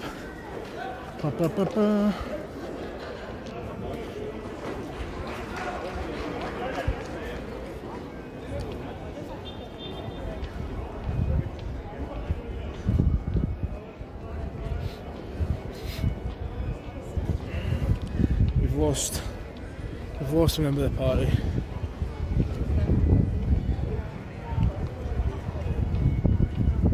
Where's he gone, man?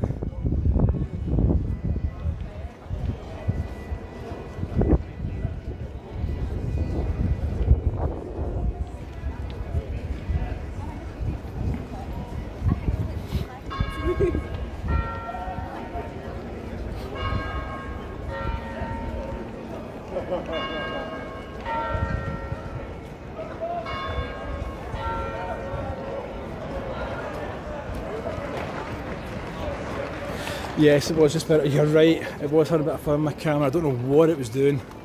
It was doing some mad stuff. I need to try and get Terry and Rob together because I don't know where either of them have gone. And I could be walking further down and I haven't a clue.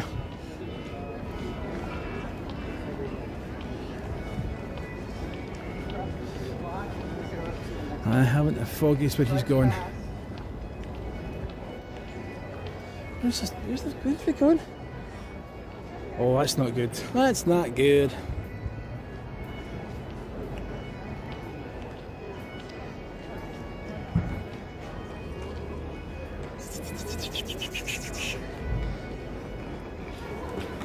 Let me go back up. That's not clever.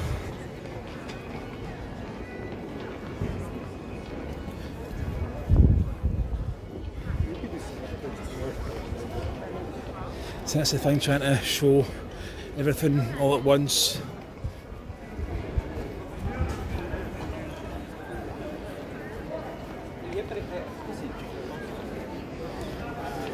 I don't know, I can't seem to find Rob.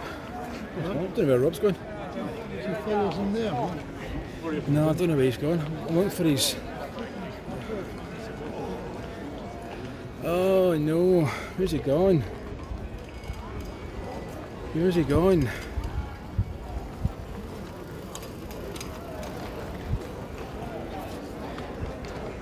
Should maybe start... Huh? He walked, I started to walk down, I think he did start to walk down that way. Yeah, so we might need to head further down now.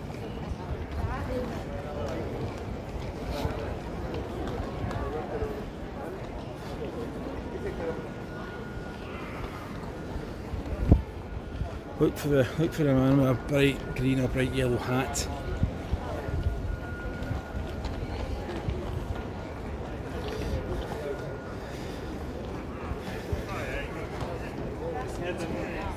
So this is where the fire of Edinburgh happened. The fire of Edinburgh happened here. That set there. And the fire raged for 5 days. Still trying to find Rob. I think we'll need to go further down. I don't know where he's gone. I can't find him. I can't see him. Well, if you stay about here, I'll walk up a bit and come back anyway.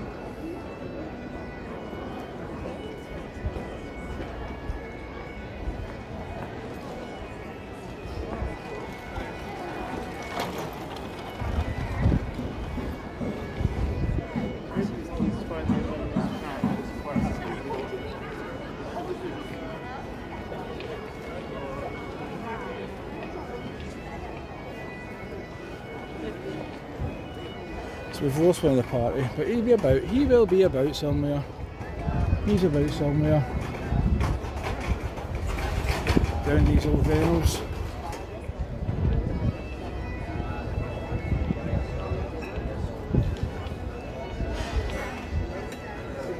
Might have to cut the stream to see if I can find them.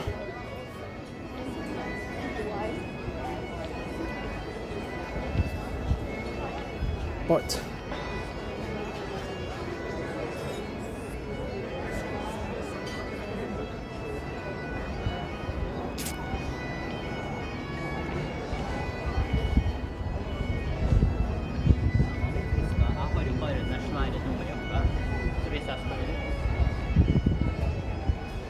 mine's close.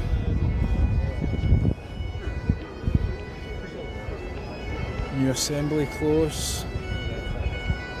There he is, there he is.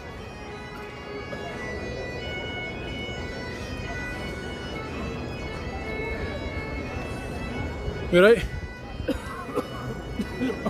You joking? Oh dear. Where's that?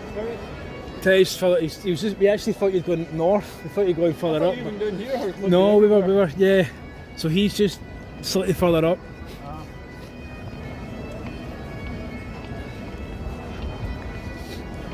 So I'm saying, if any of us get lost, if we're... Alright, so we've got one of the party, we're just looking for Terry now.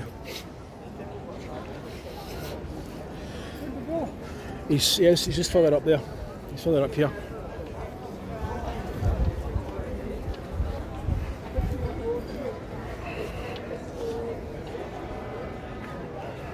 Found him. Oh, it's David, your see the Spirits of Edinburgh. They are playing all sorts of silly buggers. Yeah.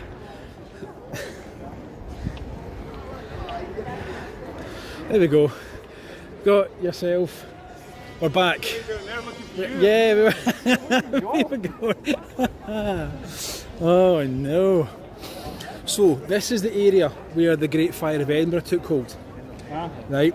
So the fire raged for 1700s, early 1800s, and this was like a 7-storey building. This was a lot higher, and it raged for like 3 days solid. But what happened was there was no fire brigade. Well, there was, but it was all insurance-based fire brigade. So if you had house insurance, in effect, you had a fire brigade to put a fire out. Right. You didn't have that. Your house burned.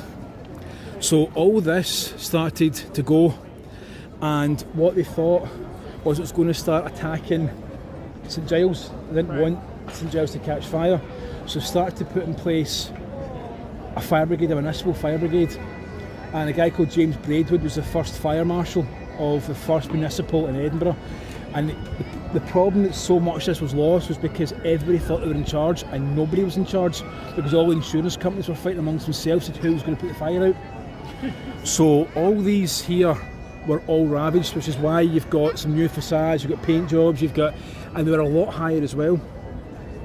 So the rain started on the 4th day, and the 5th day the rain came on, and it kind of dampened things down, and then they could sort of put the fire out properly. Right. But it was kind of touch and go at one point. So I mean, they've had the Great Fire of London, but this was Edinburgh's kind of version. Fire of Edinburgh. The Great Fire of Edinburgh, yeah.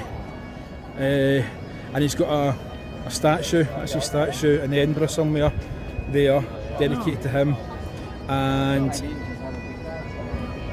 that's the very man himself. So he was the first marshal of the first municipal fire brigade in Edinburgh. I'm a big strong supporter of fire brigades and what they do and stuff like that. So yeah, Glasgow's tinderbox city. Glasgow has got a reputation as when something burns, it really goes, you know.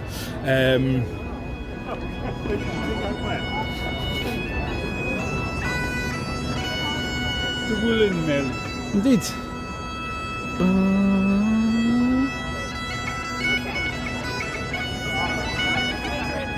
Toe tapping stuff, folks.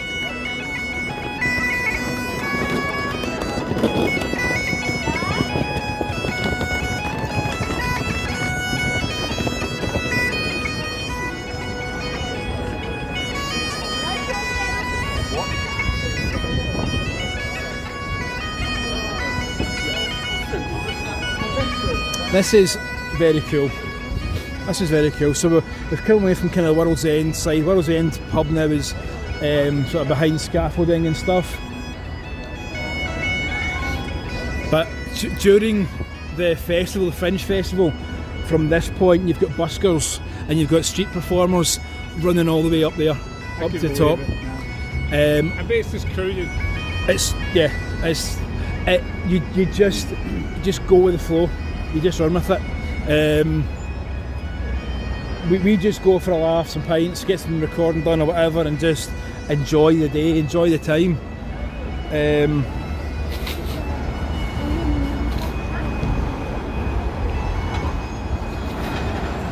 So that's Southbridge. I think that's Southbridge.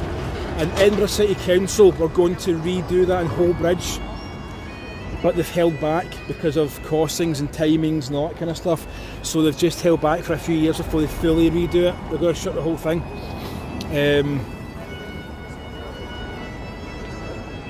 It's funny because I know bits of Edinburgh more than I know bits of Glasgow. Is that bad, folks? Answers in a postcard. Answers in a postcard.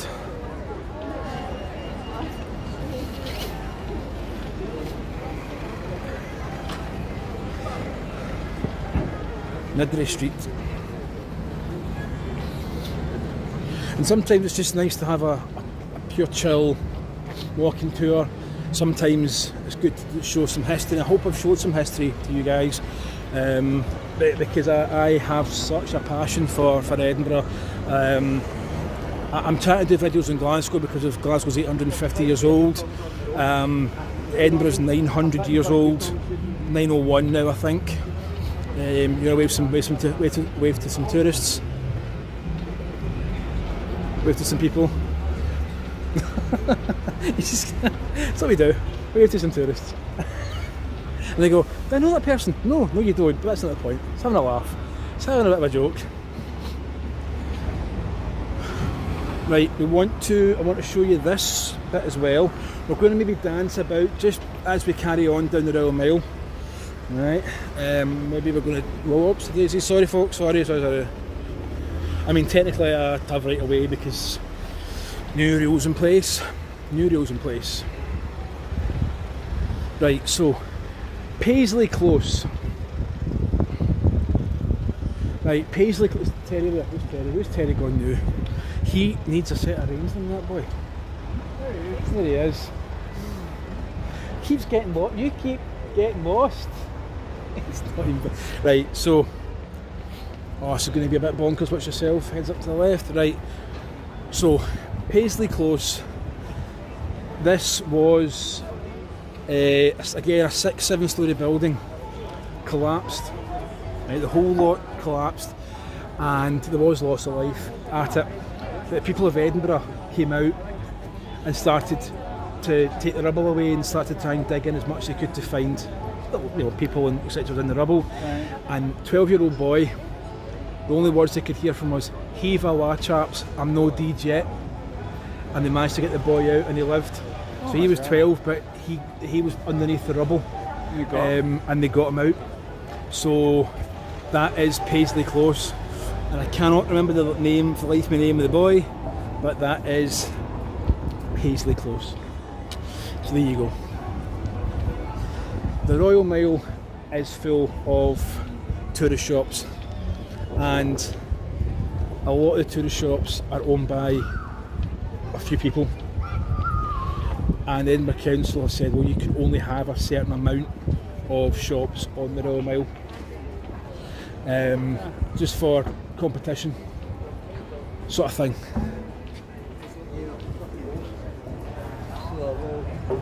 Now that is John Knox house. Lion rampant flag. See the lion rampant flag? Technically speaking, David, the lion rampant flag should only really be flown under royal permission. Strangely, it's not, but it should. Right? So that's another well. Now that there, folks, is John Knox house, and it's the last house, I would say, of medieval. Well, we're talking 1600s, 1500s, sorry, 1500s. Right, and John Knox, as I said before, is that man there. And so that's John Knox house. Right, so he's buried at plot number 23 up there. Right. Inside that house there is 2 security forms to stop people invading the house. Right. One of which is the steps up to the first and second floor are different sizes. You might have one that's 8 inches, you might have one that's 5 inches. Hold that thought as the ambulance goes by. So if the steps are different sizes, there's more likely someone's going to go and trip because they're not used to that thing. The other thing is that in one of these rooms, probably up there's a door. It's got a key lock on it. It's a fake key lock. Underneath a brass panel, underneath a sort of brass panel that you can open up, is the real key lock to open up the door. So if you're in a rush and you're trying to batter down a door with a key, you're not going to get into the room there. Right. So it's been set up to be a bit security But that's John Knox's house there. It's dating back to like 1600s, I think. Wow. It's the last known house of like medieval-ish times on the Royal Mile. It's the best preserved as well, I would say. Oh, a tourist bus.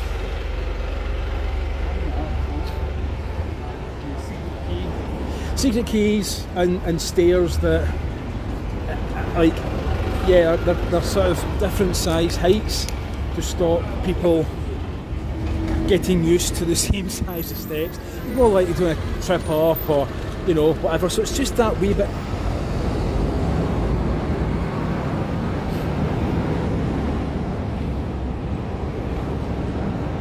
See the gold bricks as well? Yep. What are you doing? So that's another gated area, as far as I can work it, it's another gated area into another part of the city. So you see the gold, it marks out. Gold bricks marks out the turrets where they would be on one side, and then you've got the gate coming in, and you've got exactly the same on the other side. That's the World's End pub there. So this is the World's End, because this was all blocked off by the Flodden Wall. Right. So that's the World's End pub. So this was all to kind of sort the flow of traffic of what was coming in and out of the city.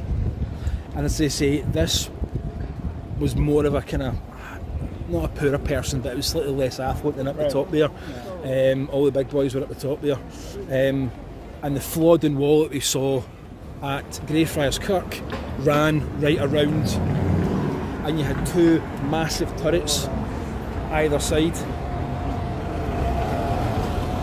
So there's one turret running there and one massive turret there with the gate, and that only came down in the 1700s. That was demolished in the 1700s, but that was to give you access. That was taken down because they couldn't, the traffic was so much, the horse and carts and that kind of thing, that they went, we're just going to open it right up. So there you go, and the World's End pub, and there was obviously the World's End murder as well, murders in there as well. So you've got tour buses, folks.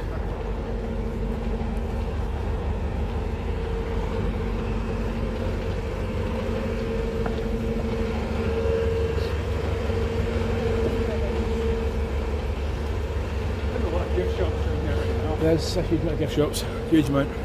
Yeah. It's good to buy in here, it probably costs an arm and a leg. Yeah, it can do, I'm going to see if I can find the close. Let me see. It's not that one.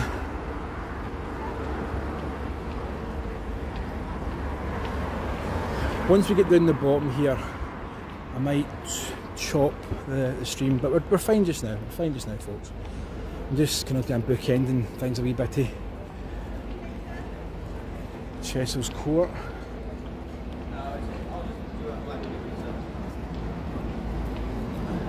Cannon's Gate.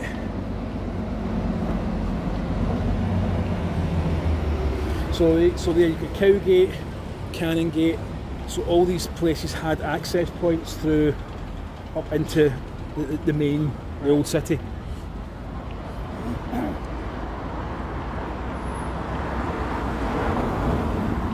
Hold up. This way.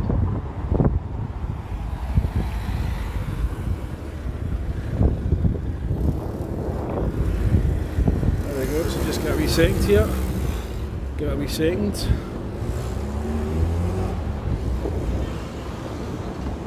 Give it a wee second.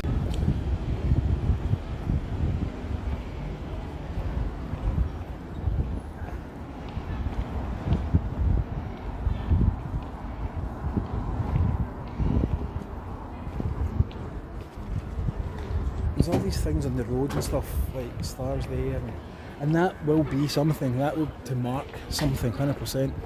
I'll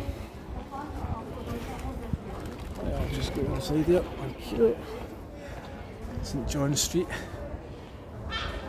Now a part of this building was now, what's that say now, part of Murray House College, was erected in 1755 and restored in 1955. So there you go, it's part of a college there.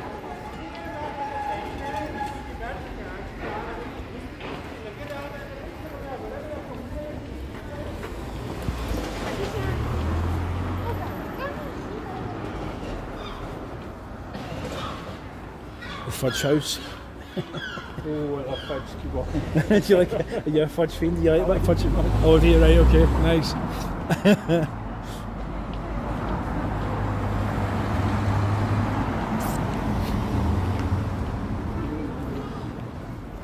So you've got all these shops with key rings and... A little less busy down here though. Yes, Thank goodness. yeah, it's a bit more of a... bit more chilled. There's your puffins. Ah, yeah.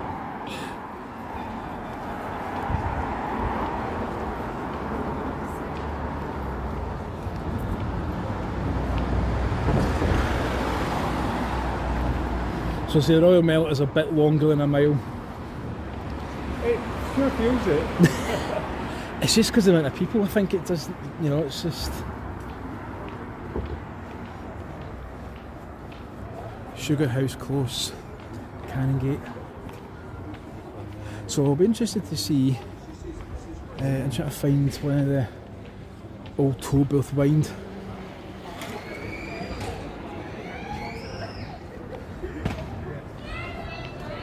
Celtic design, the Wired shop.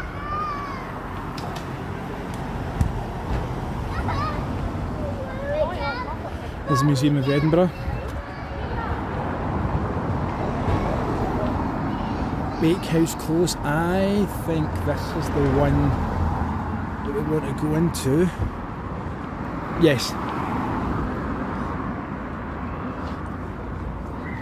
So this is where they filmed Outlander. Right, so Bakehouse Close. Now,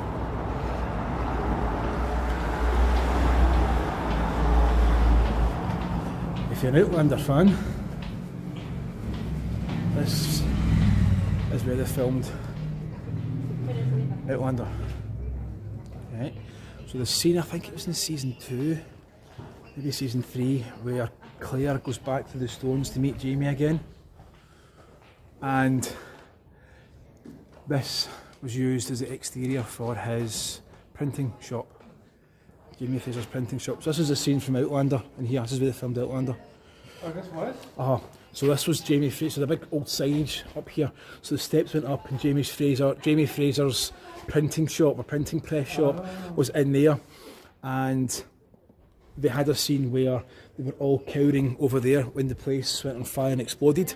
Right. So all the actors and stuff were seen in here with CGI and stuff as all that tend to burn and explode.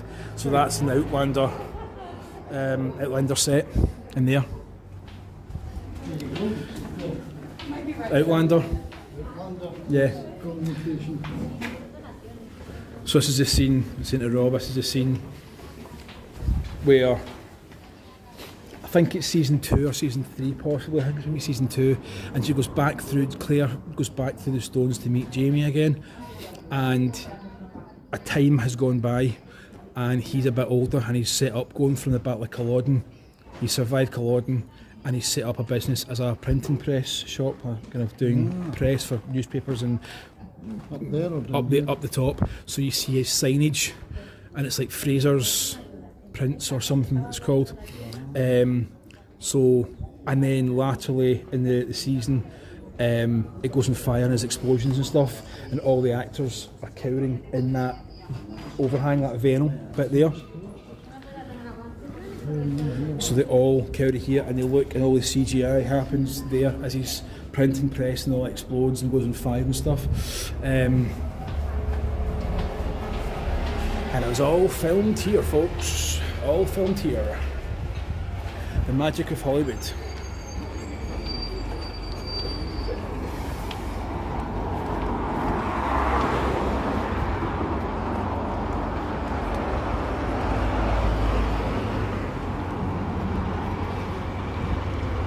can't remember his name, but he was another bard, or going to be a bard of Scotland, I think. He's a prolific writer, and I don't think he got the recognition initially. Yeah, just watch the bus. Edinburgh tours. Do you want a tour? Wave to the buses. Nah, just thought, what? One of the mathematicians or somebody, the guy. He was, I thought he was a writer, but he could have been, yeah, I can't. Or something like that. Yeah, it's just we're going to get potential unalived. I think we're good, we're okay. We're alright. Robert Ferguson, poet.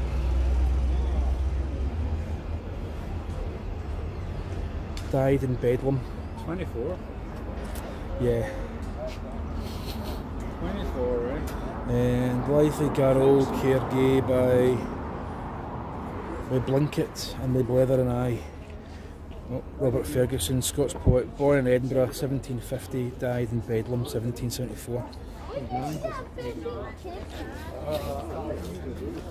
I think he had a connection with Burns. Either he knew him, or he was inspired, or he wanted to be. I can't remember. There was a thing on the BBC about him, and it was quite a sad story actually about him. So Old Reekie, well, all that tune, that's Scotland Canes, Beneath the Moon. Their Coothie cheers on the Ian, meet their Bizen Craigs and Moose to Wheat.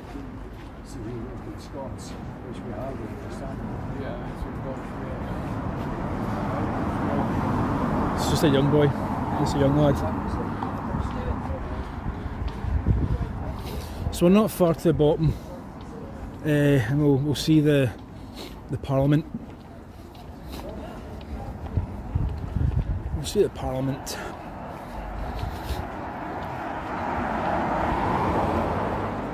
Are you still with us, folks? You're still here? If you're here, don't be shy. Say hi.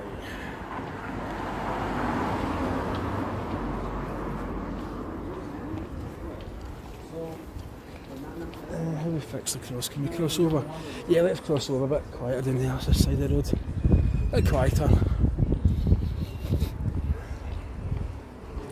Alright, here we go.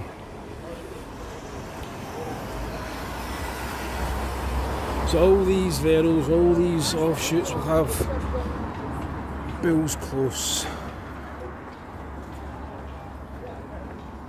We'll have something to... And I might pull some shorts from this as well. And I like doing these live tours, these live streams, because you just never know. You just never know what you'll see and what you get up to and people you'll speak to and meet and all the rest of it. So yeah, I'm here for that.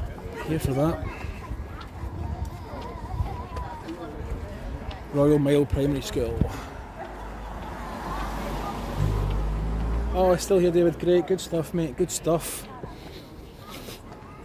Absolute champion.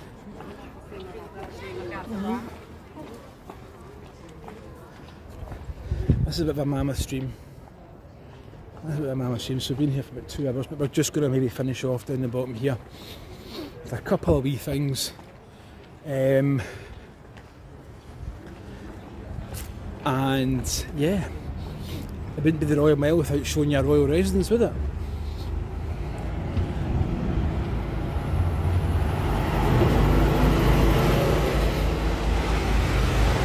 Wouldn't be a Royal Mile without a royal residence.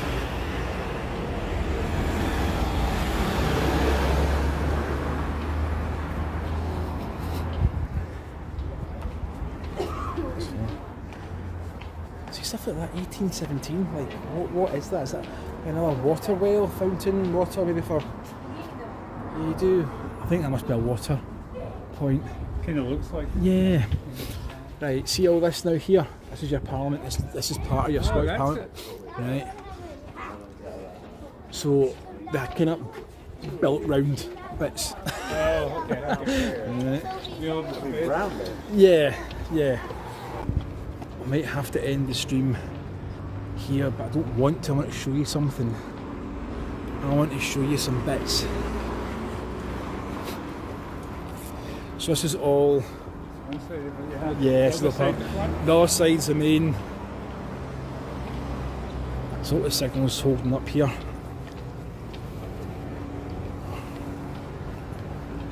King's Gallery. Oh, like Yeah, because that's Holyrood House at the back. Oh, okay.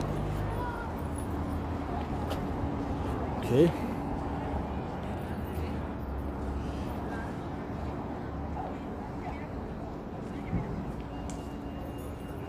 There's the signal.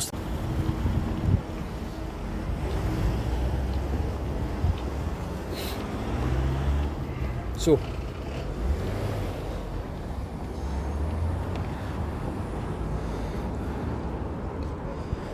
Right, so there's an S. Oh, S. S4. Sanctuary. Right. So what this was, if you had debt, if you were in debt to somebody big time, if you crossed this line into the sanctuary of a monastery that was here, you. Bless you. What's that? Right.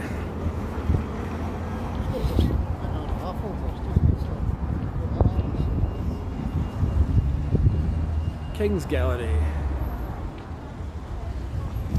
So where's Rob there? I'll show him the last point. Show him the last point. Stuff like that. You are protected by stuff like that. You are protected by the monastery. Right, By the monastery. right. So that is the border between being unsafe and being. Oh, this place looks old.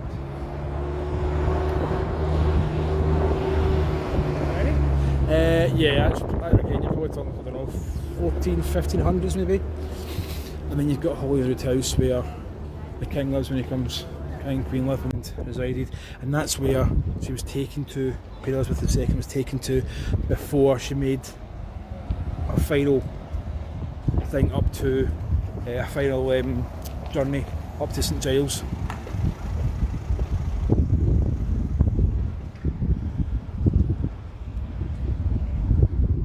The heraldic panel was originally over the entrance to the gatehouse which stood here. It bears the royal arms, IR5, and from an old part of Edinburgh and a newer part of Edinburgh. Thank you so much, you guys mean a lot. Remember to hit that like, share and subscribe button. Remember to